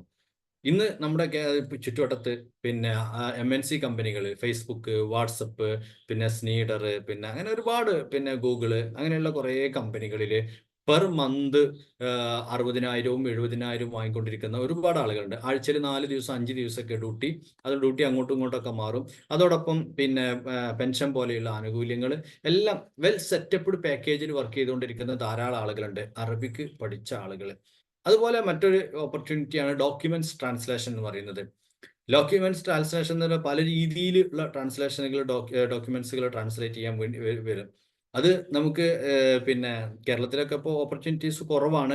കാരണം അതിന് കുറെ മാനദണ്ഡങ്ങളുണ്ട്. ഇപ്പം പിന്നെ ഒരു കേസ് ഫയൽ വിദേശത്ത് പോയ അന്വേഷണം നടത്തിയിട്ടുള്ള ഒരു കേസ് ഫയലിന്റെ ഡോക്യുമെന്റ് അത് അറബിയിലേക്ക് ട്രാൻസ്ലേറ്റ് ചെയ്യണമെന്നുണ്ടെങ്കിൽ നമ്മളാരും ചെയ്താൽ ശരിയാവില്ല. നമുക്ക് ചെയ്യാം, പക്ഷേ അതൊരു ഗവൺമെന്റ് കോളേജ് അധ്യാപകൻ, അറബിക് ഡിപ്പാർട്ട്മെന്റിൽ വർക്ക് ചെയ്യുന്ന ഒരു അധ്യാപകൻ സാക്ഷ്യപ്പെടുത്തിയാലേ അതിനൊരു വാലിഡിറ്റി ഉള്ളൂ.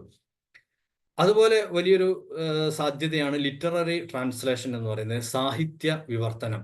ഇന്ന് നിങ്ങൾ പിന്നെ DC ബുക്സ് ഒക്കെ ചെയ്തുകൊണ്ടിരിക്കുന്നത് ഒരു മറ്റൊരു തലത്തിൽ പറഞ്ഞിട്ടുണ്ടെങ്കിൽ പെർമനന്റ് ഇരുന്ന് നമ്മൾ കുത്തർന്ന് എഴുതിണ്ടാക്കുക എന്ന് പറയില്ലേ, അങ്ങനെ ഇരുന്ന് എഴുതിണ്ടാക്കുന്ന ആളുകൾ, അതിന് ചടച്ചിരുന്ന് എഴുതിണ്ടാക്കുന്ന നോവലിസ്റ്റുകളും മറ്റൊക്കെ വളരെ കുറവാണ് ഇപ്പോൾ. അപ്പൊ അതുകൊണ്ട് തന്നെ പിന്നെ കുറെ ആളുകൾ ഇപ്പൊ ചെയ്യുന്ന ഒരു പല ബുക്ക് സ്റ്റാളുകൾ അറിയപ്പെട്ട നമ്മൾ ഈ പറയാറുള്ള പിന്നെ DC ബുക്സിനെ പോലെ, കറന്റ് ബുക്സിനൊക്കെ പോലെയുള്ള ആളുകൾ ചെയ്യുന്നത്, അവർ മൊറോക്കോയിൽ നിന്നും ലിബിയയിൽ നിന്നും അതുപോലെ പിന്നെ ലബനാനിൽ നിന്നൊക്കെ എഴുതപ്പെട്ട ഈ അറബി നോവലുകൾക്ക് കണ്ടന്റുകൾക്ക് ഭയങ്കര ഡെപ്താണ്. അങ്ങനെ ഡെപ്തിൽ എഴുതപ്പെട്ട നോവലുകളെ മലയാളത്തിലേക്ക് വിവർത്തനം ചെയ്ത് വായനക്കാരിലേക്ക് എത്തിക്കുക എന്നതാണ് ഇന്ന് വ്യാപകമായി ചെയ്തുകൊണ്ടിരിക്കുന്നത്. അപ്പോൾ പറഞ്ഞു വരുന്നത്, ഇത്തരം സാഹചര്യങ്ങളിൽ ലിറ്റററി ട്രാൻസ്ലേഷന് വലിയൊരു സാധ്യത തന്നെ നിലനിൽക്കുന്നുണ്ട്. അതുപോലെ ലീഗൽ ട്രാൻസ്ലേഷൻ മറ്റൊരു കാര്യമാണ്. ലീഗൽ ട്രാൻസ്ലേഷൻ നേരത്തെ പറഞ്ഞ ഡോക്യുമെന്റ് ട്രാൻസ്ലേഷന്റെ ഭാഗമായിട്ടുള്ള പിന്നെ ഇപ്പോൾ സൗദി അറേബ്യയിലെ ലൈസൻസ് ഉണ്ടെന്നെങ്കിൽ പിന്നെ നമുക്ക് കേരളത്തിലെ ഒരു ടെസ്റ്റിന് കൊടുക്കണം എന്നുണ്ടെങ്കിൽ ഏതെങ്കിലും ഒരു പിന്നെ അറബി അധ്യാപകൻ ട്രാൻസ്ലേറ്റ് ചെയ്ത് കൊടുക്കണം. എന്നാലേ ആ ഡോക്യുമെന്റ്സ് ഇതിലേക്ക് വിവർത്തനം ചെയ്ത് കൊടുക്കണം, എന്നാലേ ഇവിടെ അംഗീകരിക്കുകയുള്ളൂ. ഇതിനൊക്കെ വേണ്ട ക്വാളിഫിക്കേഷൻ എന്ന് പറയുന്നത് language skills in Arabic and English അറബി ഭാഷയിലുള്ള പിന്നെ നല്ലൊരു പാണ്ഡിത്യം അല്ലെങ്കിൽ നല്ല അറിവാണ് വേണ്ടത്. അപ്പൊ അറിവ് എന്ന് പറഞ്ഞാൽ അത് ഉണ്ടാക്കാവുന്നേ ഉള്ളൂ. ഒരു കമ്പനിയിലേക്ക് പോകുന്ന സമയത്ത് ആ കമ്പനി ഏത് ഏരിയ ആണ് കവർ ചെയ്യുന്നത്, അതുമായി ബന്ധപ്പെട്ട വിഷയങ്ങൾ വരുന്ന ഒരു പുസ്തകം വാങ്ങി കുറച്ചു കാലം പഠിക്കേണ്ടി വരും, അല്ലെങ്കിൽ അതിനോടനുബന്ധിച്ച കാര്യങ്ങൾ ഡൗൺലോഡ് ചെയ്യേണ്ടി വരും. അപ്പം ഞാനൊന്ന് സ്പീഡപ്പ് ആക്കുകയാണ്. പിന്നെ 8ാമത്തെ ഒരു കാര്യം ഹോസ്പിറ്റാലിറ്റി ആൻഡ് ടൂറിസം എന്ന് പറയുന്നത്. ഹോസ്പിറ്റാലിറ്റി ആൻഡ് ടൂറിസം എന്ന് പറയുന്നത് ഈ എല്ലാ രാജ്യത്തെ ആളുകളും ഏറെ ആകർഷിക്കാൻ ഉദ്ദേശിക്കുന്നത്, അല്ലെങ്കിൽ ഏറെ അവരുടെ നാട്ടിലേക്ക് വിളിക്കാൻ ഉദ്ദേശിക്കുന്നത് അറബികളാണ്. കാരണം അറബികളുടെ ഒരു പ്രത്യേകത എന്ന് പറഞ്ഞാൽ അവർ പൈസ ചെലവാക്കാൻ മടിയില്ലാത്ത ആളുകളും, അല്ലെങ്കിൽ പൈസ ചെലവാക്കിക്കാൻ മലയാളികൾക്ക് അല്ലെങ്കിൽ മറ്റുള്ളവർക്ക് അവരെ എങ്ങനെ സോപ്പിട്ട് പൈസ വസൂലാക്കാമെന്ന് അറിയുന്നവരാണ്. അതുകൊണ്ട് തന്നെ പിന്നെ 2 രീതിയിലുള്ള ടൂറിസം ഇന്ന് രീതിയിലാണ്. ഒന്ന് മെഡിക്കൽ ടൂറിസം എന്നുള്ളതാണ്. മെഡിക്കൽ ടൂറിസം എന്ന് പറഞ്ഞാൽ ഇപ്പോൾ എറണാകുളത്തൊക്കെ ഉള്ള ആളുകൾ ചിലപ്പോൾ ക്ലാസ് കേട്ടുകൊണ്ടിരിക്കുന്നുണ്ടാവും, ലക്ഷർ പോലെയുള്ള ഹോസ്പിറ്റലുകളിൽ, അല്ലെങ്കിൽ പിന്നെ പിന്നെ ആയുർ ഗ്രീന്, ആയുർ ജീവ എന്നൊക്കെ പറഞ്ഞിട്ട് ധാരാളം കോട്ടക്കൽ ആര്യശാല അങ്ങനെയൊക്കെയുള്ള ഒരുപാട് ഹോസ്പിറ്റലുകളിലേക്ക് പിന്നെ അറബികൾ വന്നുകൊണ്ടിരിക്കുന്നുണ്ട്. അറബികൾ ഇവിടെ സുഖചികിത്സക്ക് വരിക എന്ന് മാത്രം പറഞ്ഞുകൊണ്ട് നമുക്ക് അവരെ നിസ്സാരവൽക്കരിക്കാൻ പറ്റില്ല. കാരണം എന്താ വെച്ചാൽ ഞാൻ പിന്നെ ഇത്ര ആളുകളോടൊക്കെ സംസാരിച്ച് പരിചയമുള്ളത് കൊണ്ട് ഒരാളോട് മുട്ടുകാല് മാറ്റി വെക്കാൻ വന്ന ഒരു ഒമാനിയോട് ഞാൻ സംസാരിച്ചു. അപ്പൊ അയാൾ പറഞ്ഞത് എന്താ വെച്ചാൽ ഒമാനിൽ മുട്ടുകാല് മാറ്റി വെക്കാൻ 5 ലക്ഷം രൂപയാണ്, ഇവിടെയും അന്നാണ് ഇപ്പൊ കൂടിയിട്ടുണ്ടാവും, ഇവിടെയും 5 ലക്ഷം രൂപയാണ്. പക്ഷെ ഒമാനിലത് 5 ലക്ഷം ദീനാറാണ്, പിന്നെ ഇവിടെ 5 ലക്ഷം റുപ്പീസാണ്. 5 ലക്ഷം ദീനാർ എന്ന് പറഞ്ഞാൽ വലിയൊരു എമൗണ്ട് ആയി. ഒമാന്റെ ഒരു ദീനാർ എന്ന് പറയുന്നത് 130 140 ഒക്കെ എങ്ങനെയുണ്ട്. അപ്പൊ ഞാൻ പറഞ്ഞു വരുന്നത്, പിന്നെ സാമ്പത്തിക ലാഭം നോക്കിയിട്ട് കേരളത്തിലെ ചികിത്സ തേടി വരുന്ന ധാരാളം അറബികളുണ്ട്. അപ്പൊ അതിനൊരു ചെറിയൊരു ഉദാഹരണം പറഞ്ഞാല്, പിന്നെ കുറച്ച് വർഷങ്ങൾക്ക് മുമ്പ് പിന്നെ എറണാകുളത്തെ ഒരു പ്രശസ്തമായിട്ടുള്ള പിന്നെ പ്രൈവറ്റ് ഹോസ്പിറ്റലിൽ ഒരു ഇന്റർവ്യൂ നടന്നിരുന്നു. അവിടെ MBBS കഴിഞ്ഞ പിന്നെ ഒരു വർഷത്തെ ട്രെയിനിങ്ങിനുള്ള ഒരു ഇന്റർവ്യൂ ആണ് ഒരു ഭാഗത്ത് നടക്കുന്നത്. ഒരു ഭാഗത്ത് നടക്കുന്നത് അറബിക് ട്രാൻസ്ലേറ്റേഴ്സിനുള്ള ഇന്റർവ്യൂ ആണ്. അപ്പൊ അവിടെ ഉണ്ടായ ഒരു രസകരമായ വസ്തുത എന്ന് പറഞ്ഞാൽ, MBBS എന്ന് പറഞ്ഞ കോഴ്സ് കഴിഞ്ഞ് വരുന്ന ആളുകൾക്ക് അവർ സ്റ്റാർട്ടിംഗ് സാലറി 21,000 റുപ്പീസാണ് അവർ കൊടുക്കുന്നത്. 21,000 റുപ്പീസ്. MBBS മാത്രം കഴിഞ്ഞ് ഹൗസ് സർജൻസി ട്രെയിനിങ്ങിൽ നിൽക്കുന്ന ആളുകളാണ്. അതേസമയം MA അറബിക്ക് കഴിഞ്ഞ ആളുകൾ അവർ ട്രാൻസ്ലേഷന് വേണ്ടി അവർ അപ്പോയിന്റ്മെന്റ് ചെയ്ത് അയാൾക്ക് അവർ കൊടുക്കുന്നത് 30,000 റുപ്പീസാണ്. 30,000 രൂപയാണ് അയാൾക്ക് അവർ കൊടുക്കുന്നത്. അപ്പൊ നമ്മളൊന്ന് ആലോചിച്ച് നോക്കി, MBBS കഴിഞ്ഞ ആൾക്ക് 21,000 രൂപ കൊടുക്കുന്ന സ്ഥലത്ത് പിന്നെ MA അറബിക്ക് കഴിഞ്ഞ ആൾക്ക് അവര് 30,000 രൂപ കൊടുക്കാൻ തയ്യാറാണെങ്കിൽ ഇത് തീർച്ചയായിട്ടും ഭാഷയുടെ പ്രത്യേകതയാണ്. അതുപോലെ മെഡിക്കൽ ടൂറിസവും അല്ലെങ്കിൽ ടൂറിസ്റ്റ് ഗൈഡൊക്കെ പറയുമ്പോൾ അവർക്ക് ആഡുകൾ തയ്യാറാക്കാൻ ബ്രോഷർ തയ്യാറാക്കണം. ഈ ബ്രോഷർ ആര് തയ്യാറാക്കും? അറബി ഭാഷ പഠിച്ച, അറബി ഭാഷയിൽ കഴിവുള്ള ആളുകൾ തയ്യാറാക്കണം. ഇത് പിന്നെ ഹോസ്പിറ്റാലിറ്റി ആൻഡ് ടൂറിസം മേഖലയിൽ അറബി പഠിച്ച ആളുകൾക്ക് കിട്ടുന്ന ഒരു വലിയ ഓപ്പർച്യൂണിറ്റിയാണ്. അതുപോലെ ടൂറിസ്റ്റ് ഗൈഡ് ആയിട്ടുള്ള ആളുകൾ, വിദേശികൾ വരുന്ന സമയത്ത് അറബികളെ കൊണ്ടുനടക്കുന്നതിനൊക്കെ ഇതൊക്കെ ഇന്ന് നല്ല സമ്പാദ്യം ഉണ്ടാക്കാൻ പറ്റിയൊരു മേഖലയാണ്. പിന്നെ ഇതിനോട് പലതും അറ്റാച്ച് ചെയ്തിട്ട്, ഇപ്പോൾ ലൈബ്രറിയൻ ക്വാളിഫിക്കേഷൻ BA അറബിക്ക് കഴിഞ്ഞിട്ട്, അതാണ് നമ്മൾ പറഞ്ഞത്, BA അറബിക്ക് കഴിഞ്ഞിട്ട് നമ്മൾ MA അറബിക്ക് അങ്ങനെ തന്നെ പോകണമെന്നില്ല. ഒരു BLSC എടുക്കാം, ലൈബ്രറി സയൻസ് ആണ്. കാരണം പിന്നെ വിദേശത്തെ സ്കൂളുകളിലൊക്കെ ധാരാളം ആളുകളെ BA അറബിക്കും അതേപോലെ ലൈബ്രറി സയൻസും കഴിഞ്ഞ ധാരാളം ആളുകൾ ആവശ്യമുണ്ട് വിദേശത്തെ സ്കൂളുകളിലൊക്കെ. അവർ ടീച്ചിങ് പോസ്റ്റിലേക്ക് പോകുന്ന, വിദേശത്ത് പോയ, ഗൾഫിലൊക്കെ ജോലി ചെയ്ത, സ്കൂളുകളിലൊക്കെ ജോലി ചെയ്ത ടീച്ചേഴ്സിന് അറിയാം, വളരെ വലിയ പിന്നെ സാലറി കിട്ടിക്കൊണ്ടിരിക്കുന്നുണ്ട്. അതോടൊപ്പം ഹെവി റിസ്ക് ആണ് അവിടുത്തെ ജോബുകളൊക്കെ. നന്നായിട്ട് പണിയെടുക്കണം, ചത്തു പണിയെടുക്കണം കുട്ടികളുടെ കാര്യങ്ങളിൽ, എന്നാൽ മാത്രമേ ഈ പറയുന്ന സാലറി കിട്ടുന്നുള്ളൂ. അതേപോലെ ഒരു ലൈബ്രറി എന്ന് പറയുന്നത്, ഫുൾ ഓട്ടോമേഷൻ നടത്തിയ ഒരു ലൈബ്രറി എന്ന് പറയുന്നത് വലിയ റിസ്ക് ഉള്ള പരിപാടിയല്ല, എന്നാൽ വലിയ സാലറിയാണ് നൽകിക്കൊണ്ടിരിക്കുന്നത്. അപ്പോൾ BA അറബി കഴിഞ്ഞ് പിന്നെ PSC എന്ന് പറഞ്ഞ് നമ്മൾ ഇതാക്കുന്നതിനപ്പുറം ഒരു ലൈബ്രറി സയൻസിന്റെ കോഴ്സ് ചെയ്ത് BLSC ചെയ്യണമെന്നില്ല, നേരെ MLSC ചെയ്യാൻ പറ്റുമെങ്കിൽ അങ്ങനെയൊക്കെ ചെയ്ത് കഴിഞ്ഞാൽ പിന്നെ ധാരാളം വേക്കൻസീസ് വിദേശത്ത് നമ്മളെ കാത്തു കിടക്കുന്നുണ്ട്. ഇനി പരസ്യ മേഖലകളിൽ ഇന്ന് ശ്രദ്ധിക്കേണ്ട ഒരു കാര്യം എന്താണെന്ന് വെച്ചാൽ, നമ്മുടെ വീട്ടിൽ വരുന്ന ഏതൊരു പ്രൊഡക്റ്റും, നല്ലൊരു സ്റ്റാൻഡേർഡ് കമ്പനിയുടെ ഏതൊരു പ്രൊഡക്റ്റ് എടുത്തു നോക്കുക, ആ പ്രൊഡക്റ്റിൽ പേരുകൾ എഴുതിയ കൂട്ടത്തിൽ അറബിക്കിൽ പേരെഴുതാത്ത പ്രൊഡക്റ്റുകൾ കുറവായിരിക്കും. അറബിക്കിലൊന്നും പേരില്ലെങ്കിൽ അത് അത്ര വലിയ കമ്പനി ഒന്നല്ല എന്ന് പറയും. കാരണം ഈ ഒരു പർച്ചേസ് രംഗത്തെ അല്ലെങ്കിൽ വിപണന രംഗത്തെ ഉപഭോഗ സംസ്കാരത്തിലെ ഒഴിച്ചുകൂടാൻ പറ്റാത്ത വലിയൊരു വിഭാഗമായിട്ട് അറബ്സ് മാറി എന്നുള്ളതാണ്. അല്ലെങ്കിൽ നേരത്തെ സൂചിപ്പിച്ച പോലെ 22 രാഷ്ട്രങ്ങളിൽ ഈ ഭാഷയുള്ളത് കൊണ്ട് അറബി സംസാരിക്കുന്നവരെ മാറ്റി നിർത്താൻ കഴിയില്ല എന്നുള്ളതാണ്. അതുകൊണ്ട് അവർക്ക് വേണ്ടിയിട്ട് റൈറ്റിംഗ് അട്രാക്റ്റീവ് വേർഡ്സ്, നല്ല മനോഹരമായിട്ടുള്ള പരസ്യം തയ്യാറാക്കാൻ നിങ്ങൾക്ക് അറബിയിൽ കഴിയുമോ? ഇമ്പോർട്ടൻ്റ് എക്സ്പോർട്ട് ആയിട്ടുള്ള മെറ്റീരിയലുകൾ എഴുതി വെക്കാനുള്ള നോട്ട്സ് എഴുതാൻ, അല്ലെങ്കിൽ അതിൽ കൊടുക്കേണ്ട കുറിപ്പുകൾ എഴുതാൻ നിങ്ങൾക്ക് കഴിയുമോ? പ്രൊഡക്റ്റുകളുടെ പേര് അറബിയിലാക്കാൻ, അച്ചാർ പൊടി അല്ലെങ്കിൽ പൽപ്പൊടി അല്ലെങ്കിൽ അങ്ങനെയൊക്കെ ഓരോ സാധനങ്ങൾ അതിൽ ഉപയോഗിച്ച് ഇൻഗ്രീഡിയൻസ്, ഇതൊക്കെ അറബിയിലാക്കാൻ നിങ്ങൾക്ക് കഴിയുമോ? യൂസർ മാനുവൽ തയ്യാറാക്കാൻ നിങ്ങൾക്ക് കഴിയുമോ? എങ്കിൽ BA അറബിക്ക് കഴിഞ്ഞ ആളുകൾക്ക് അവസരങ്ങൾ ധാരാളമുണ്ട്. ഇനി അതല്ല, BA അറബിക്ക് കഴിഞ്ഞതിന് ശേഷം PRN, public relation in advertisement എന്ന് പറയുന്ന ഒരു കോഴ്സ് ഉണ്ട്. ഡൽഹിയിൽ 1-2 യൂണിവേഴ്സിറ്റികൾ കൊടുത്തുകൊണ്ടിരിക്കുന്നുണ്ട്. ഈ കോഴ്സും കൂടി ചെയ്താൽ പിന്നെ നിങ്ങളെ തെരഞ്ഞ് ആളുകൾ പലയിടത്തുനിന്നും വരും. അതാണ് അഡ്വർടൈസ്മെന്റ് ഫീൽഡ്സിൽ വലിയ സാധ്യതകൾ ഇതാ അറബി പഠിച്ചെടുക്കുക നിൽക്കുന്നു.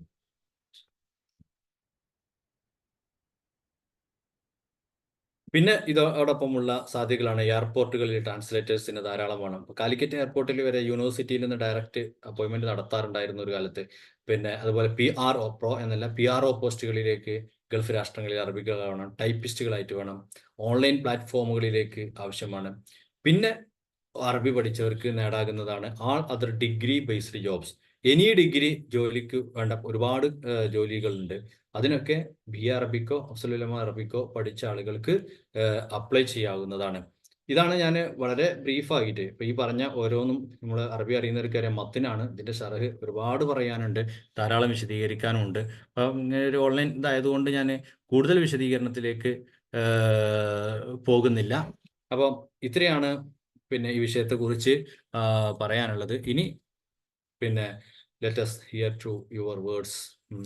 നിങ്ങളുടെ സംസാരങ്ങൾ അനുബന്ധമായ കാര്യങ്ങളുണ്ടെങ്കിൽ അതിന് കൂടെ നമുക്ക് മറുപടി പറഞ്ഞിട്ട് തൽക്കാലം ഇത് ഇന്നത്തെ സെഷൻ ഇവിടെ നമുക്ക് അവസാനിപ്പിക്കാം. Okay, it's your time.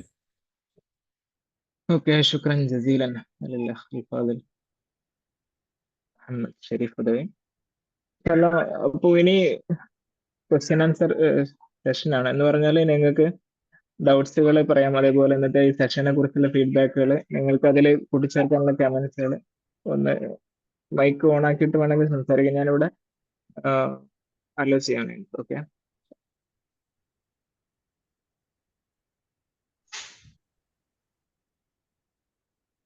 Okay. ഞാൻ ഒരു 1-2 സംശയങ്ങൾ ടൈപ്പ് ചെയ്ത് ചോദിച്ചിട്ടുണ്ട്.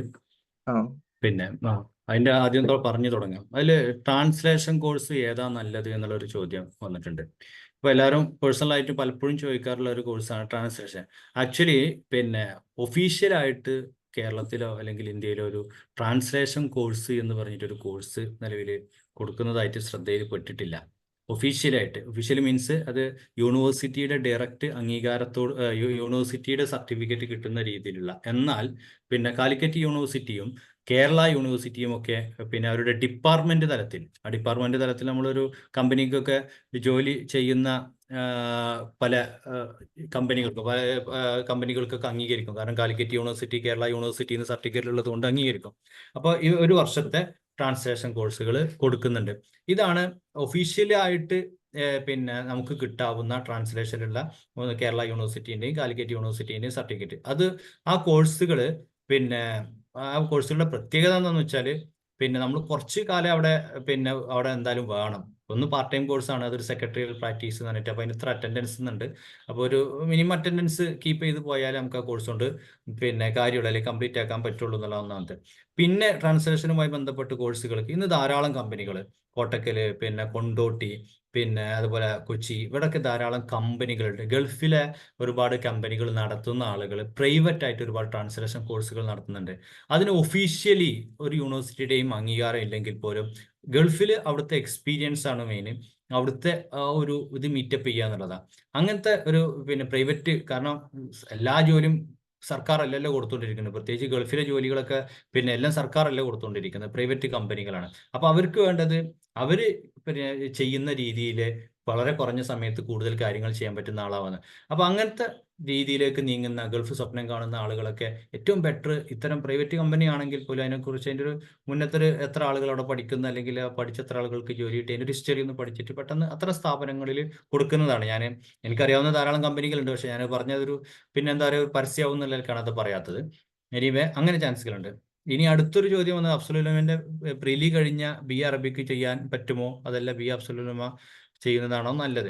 ഈ അഫ്സലുലമയും പിന്നെ അറബിക്കും ഏകദേശം സെയിം കോഴ്സ് തന്നെയാണ്. എൻ്റെ ഒരു അഭിപ്രായത്തിൽ ഞാൻ പറയുന്നത് എപ്പോഴും അറബിക് ചെയ്യാം, അതായിരിക്കും ഒന്നും കൂടി നല്ലത്.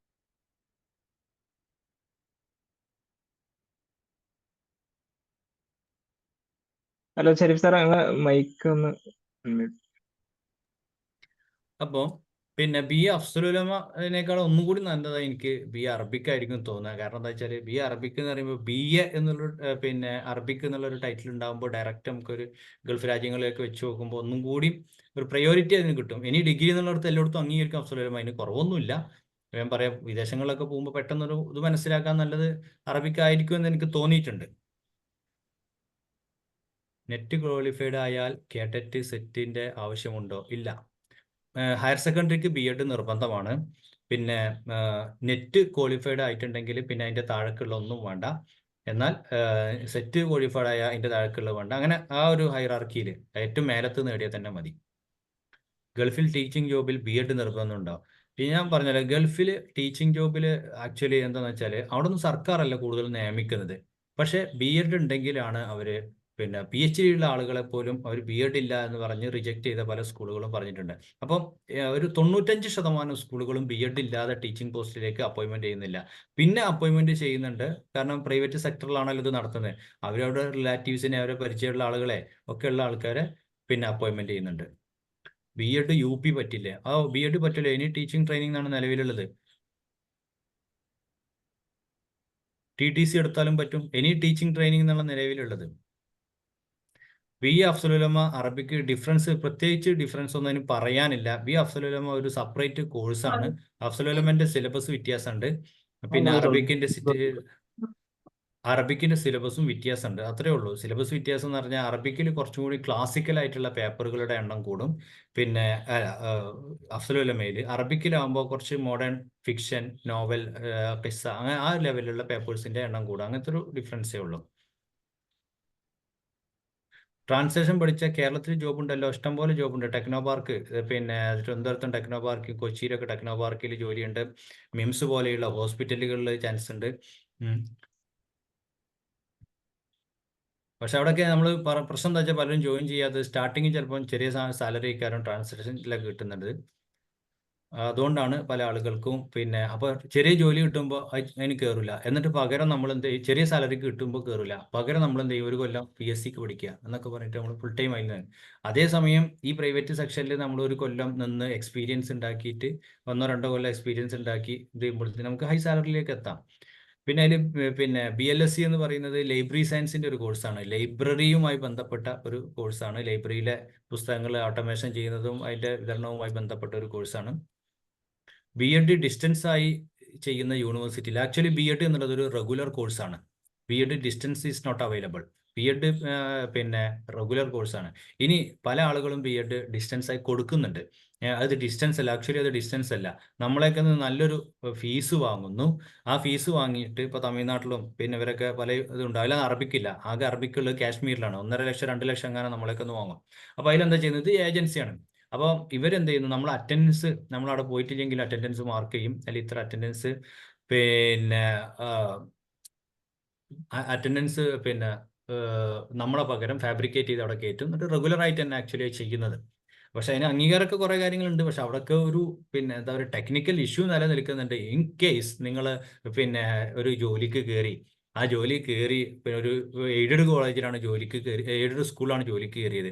നിങ്ങളുടെ റാങ്കിൽ 2ാം റാങ്ക് കിട്ടിയ ആള്, നിങ്ങൾ കാശ്മീരിന്റെ BEd ആണ് ചെയ്തത് എന്ന് പറയുമ്പോൾ പിന്നെ അവിടെ അതൊരു ഡിസ്റ്റൻസ് മോഡലാണല്ലോ. അപ്പോൾ ഇയാൾ അവിടെ ചെയ്തത് അവിടെ അറ്റൻഡൻസിന് പോയിട്ടില്ല, കാരണം അന്ന് അതേ സമയം അയാൾ ഇവിടെ ഉണ്ടായിരുന്നതിൻ്റെ പ്രൂവ് ആണെന്നൊക്കെ കേസൊക്കെ കൊടുത്ത് വന്നാൽ ചിലപ്പോൾ അതൊക്കെ പണി കിട്ടും. ഇപ്പോഴത്തെ DLEDന്റെ എന്താണ് അവസ്ഥ? DLEDന്റെ അഡ്മിഷൻ ഉടൻ തുടങ്ങുമെന്ന് പറയുന്നു. ചില കോളേജുകളിലൊക്കെ ഉണ്ട്.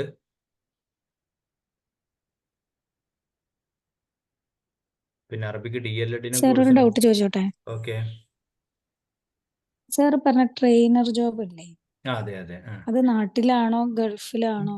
വിദേശത്താണ്. അറബി പഠിച്ചു എന്നതുകൊണ്ട് വിദേശത്താണ്. നാട്ടില് പിന്നെ ജോബ് പറഞ്ഞാല് ട്രെയിനിങ് ജോബ്, അതിന്റെ ഓപ്പർച്യൂണിറ്റീസ് പറഞ്ഞാൽ സൈക്കോളജിസ്റ്റുകളും MSc സൈക്കോളജിക്ക് ചെയ്ത ഒരുപാട് ആളുകൾ പിന്നെ അതിന് ട്രൈ ചെയ്യുന്നുണ്ടല്ലോ. അപ്പൊ അതുകൊണ്ട് ആ ഒരു ഓപ്പർച്യൂണിറ്റി ഉള്ളൂ, സെയിം ഓപ്പർച്യൂണിറ്റി ഉള്ളൂ. അപ്പൊ അറബിക്ക് നമുക്ക് BA അറബി എടുത്തിട്ട് MSW എടുക്കാൻ സാധിക്കുമോ, പറ്റുമല്ലോ, PSW ഇല്ലാണ്ട്? പറ്റും. MBA എടുക്കാലോ, എനി ഡിഗ്രി വെച്ച് ചെയ്യാലോ. അതെങ്ങനെ ജോബ് വരുന്നത് ഒന്ന് പറ. MSW എന്ന് പറഞ്ഞ സോഷ്യൽ വർക്ക്. MSW അല്ല, ഈ ട്രെയിനർ ജോബ് എങ്ങനെയാ വരുന്നത്? നമ്മള് ട്രെയിനർ ജോബ് എന്ന് പറഞ്ഞിട്ടുണ്ടെങ്കിൽ ഒന്ന് കമ്പനികളിലുള്ള ആളുകൾക്ക് ട്രെയിൻ കൊടുക്കുക. അത് അത്യാവശ്യം പിന്നെ കുറച്ചും കൂടി ലാംഗ്വേജ് സ്കില്ലും അതേപോലെ പിന്നെ എന്താ പറയുക പ്രസംഗത്തിലൊക്കെ കഴിവുള്ള ആളുകൾക്കേ പറ്റുള്ളൂ. നേരെ മറിച്ച് പിന്നെ വിദേശത്തൊക്കെ സ്കൂളുകളിൽ പിന്നെ പല സ്കൂളുകളിലും പിന്നെ അവിടുത്തെ സ്റ്റുഡൻസിന് പ്രത്യേകമായിട്ടുള്ള ലാംഗ്വേജ് പരിശീലിപ്പിക്കൽ, ഭാഷ പരിശീലിപ്പിക്കൽ എന്നുള്ള പേരിൽ, അല്ലെങ്കിൽ ഈ മോട്ടിവേഷൻ പോലെയുള്ള സാധനങ്ങൾ കൊടുക്കൽ, ഇതിനൊക്കെ പിന്നെ ഈ MSW കഴിഞ്ഞ ആളുകളൊക്കെ ഒന്ന് ചെയ്യുന്നുണ്ട്. അതിന് BEd വേണമെന്നില്ല? B.Ed വേണമെന്നില്ല, ട്രെയിനിങ് അല്ലേ. ആ ഉം. പിന്നെ നമ്മൾ അറബി പഠിച്ചാൽ അസിസ്റ്റന്റ് ആയിട്ട് അവിടെ വർക്ക് ചെയ്യാനോ അസിസ്റ്റന്റ് ഒക്കെ സ്കൂളില്? ടീച്ചിങ് പോസ്റ്റ് തന്നെയാണ്. ആ അപ്പൊ അവർ B.Ed ഉള്ളവർ ഇഷ്ടം പോലെയുള്ള ആളുകൾ ഉള്ളത് കൊണ്ട് അതിന്റെ ആവശ്യമില്ല, ആക്ച്വലി ആവശ്യമില്ല. ഇതിനൊക്കെ പ്രശ്നം എന്താ വെച്ചാൽ B.Ed പിന്നെ വേണമെന്നില്ല, പക്ഷെ LP ഒന്ന് പഠിപ്പിക്കാനേ, പക്ഷെ ഉള്ളവരെ കിട്ടാളുമ്പോൾ പിന്നെ എന്തിനാ നമ്മൾ ചെയ്യുന്നതാണ് ഒരു കമ്പനി തീരുമാനിക്കുക. ഉം. അപ്പൊ അതില് ചോദിച്ചത് അറബിക്ക് പഠിച്ചിട്ടും അറബിക്ക് ഫ്ലുവൻ്റ് ആക്കാൻ കഴിയുന്നില്ല എന്നുള്ളത്. അത് പിന്നെ ഈ ഭാഷ എന്നുള്ളത് പിന്നെ നമുക്ക് പുസ്തകങ്ങളിൽ നിന്ന് പഠിച്ചെടുക്കുന്നതിന് ഒരു പരിധിയുണ്ട്. ഞാൻ പിന്നെ ക്ലാസ് കൂടുന്ന എഴുതിയിട്ട് ആ നോട്ടിൻ്റെ ഇതൊക്കെ ചുരുക്കുക. ഭാഷ എന്ന് പറയുന്നത് നമ്മൾ സംസാരിച്ചും കേട്ടോ, നമുക്ക് LSRW മെത്തേഡ് നിങ്ങൾ കേട്ടിട്ടുണ്ടല്ലോ. പിന്നെ അറബി നന്നായിട്ട് കേൾക്കുക, അറബി നന്നായിട്ട് സംസാരിക്കുക, ഇതാണ് ഫ്ലുവൻ്റ് ആക്കാനുള്ള ഒരു മാർഗം.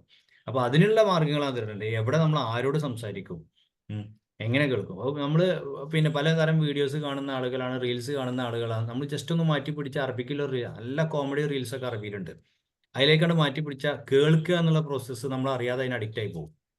പിന്നെ നമ്മൾ കുറച്ചൊക്കെ ഇങ്ങനെ വാക്യത്തിൽ ഒരു ഹല്ലി വലിയും കാര്യങ്ങളൊക്കെ കുറച്ച് കൊടുത്ത് ഇങ്ങനെ പ്രയോഗിച്ചു കൊടുത്താൽ മതി, അങ്ങനെ ഫ്ലുവൻ്റ് ആവുള്ളൂ. അല്ലാതെ നമ്മൾ എത്ര ആർട്ടിക്കിൾ വായിച്ചാലും അല്ലെങ്കിൽ അതിൻ്റെ ഗ്രാമർ നഹ്വ് കലക്കി കുടിച്ച് നിർത്തിയിട്ടൊന്നും നമ്മളതിൽ ഭയങ്കര ഫ്ലുവൻ്റ് ഒന്നും ആവില്ല.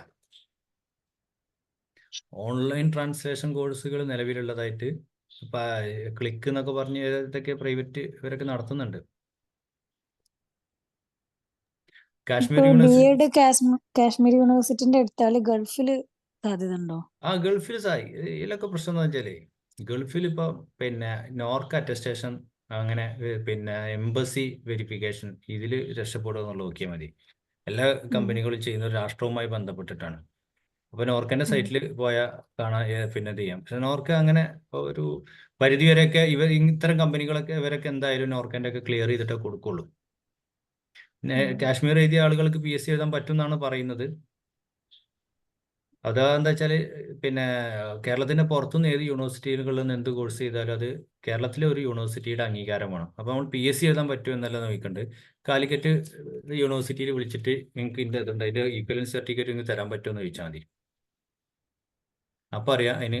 ഇപ്പോൾ കാലിക്കറ്റിൽ പിന്നെ ഈക്വലൻസി കിട്ടിയാൽ കേരളത്തിൽ ഒരു യൂണിവേഴ്സിറ്റിയിൽ അങ്ങനെ കിട്ടാൻ സാധ്യതയില്ല. അത് പിന്നെ JNU നിങ്ങൾ PG കഴിഞ്ഞ് വന്നാലും കേരളത്തിൽ വർക്ക് ചെയ്യണമെന്നുണ്ടെങ്കിൽ കാലിക്കറ്റ് യൂണിവേഴ്സിറ്റിന്റെ ഈക്വലൻസി വേണം. അപ്പൊ അത് നോക്കിയാൽ മതി. ഓക്കെ, നമ്മളെ സമയം വല്ലാതെ അതിക്രമിച്ചിട്ടുണ്ട്.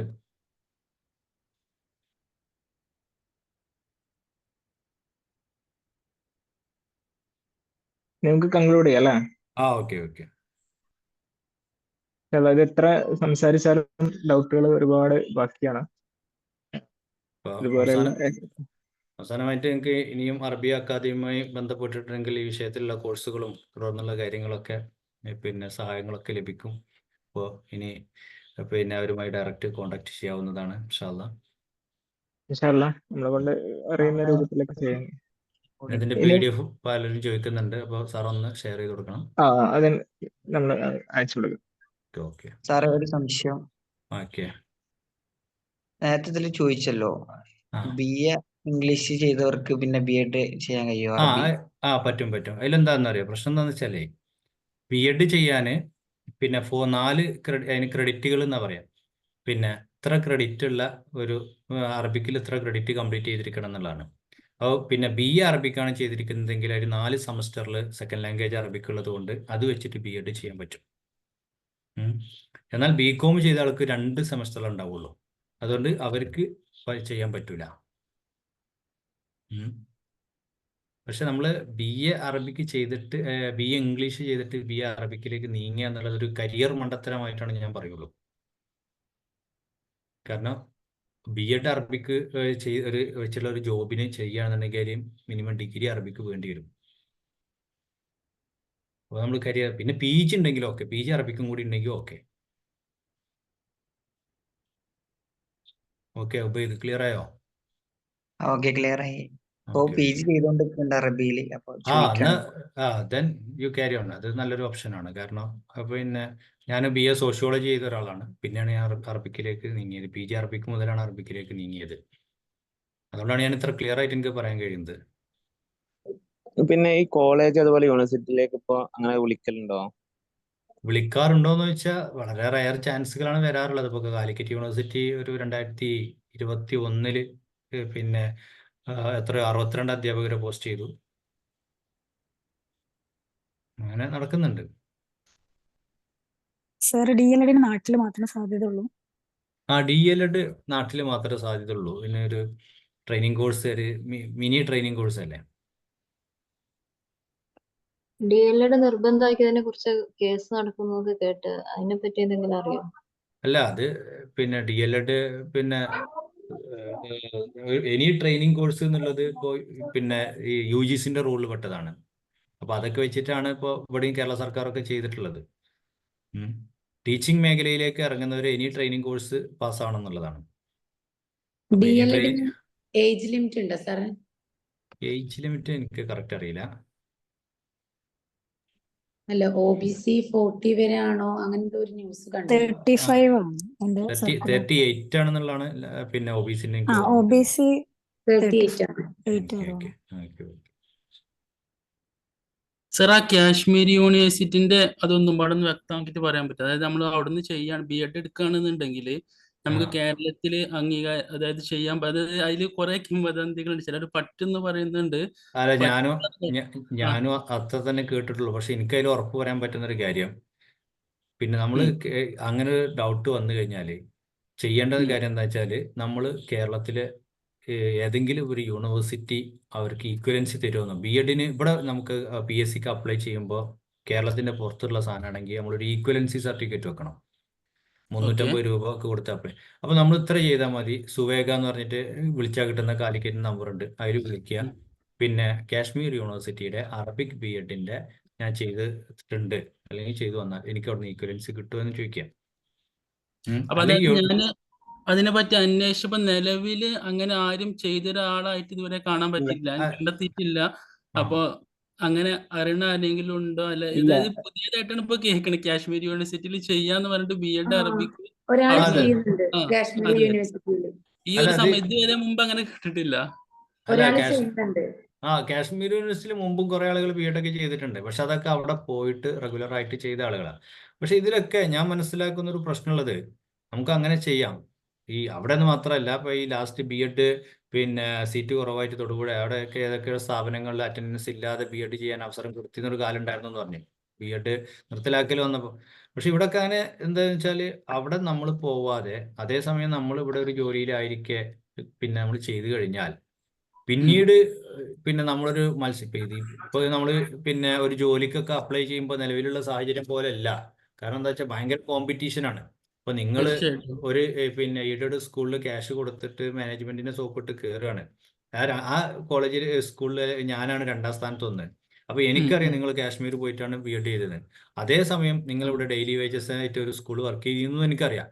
അങ്ങനെ ഞാൻ അവിടുന്ന് ഒരു വിവരാവകാശം വാങ്ങിയിട്ട് ഇയാൾ ഇന്ന സ്ഥലത്ത് ഇവിടെ ഒപ്പിട്ടിട്ടുണ്ടല്ലോ, പിന്നെ എങ്ങനെ എത്ര ദിവസം അവിടെ വന്ന് കേസ് കൊടുത്തു കഴിഞ്ഞാൽ അത് അവിടെ ബ്ലോക്കായി.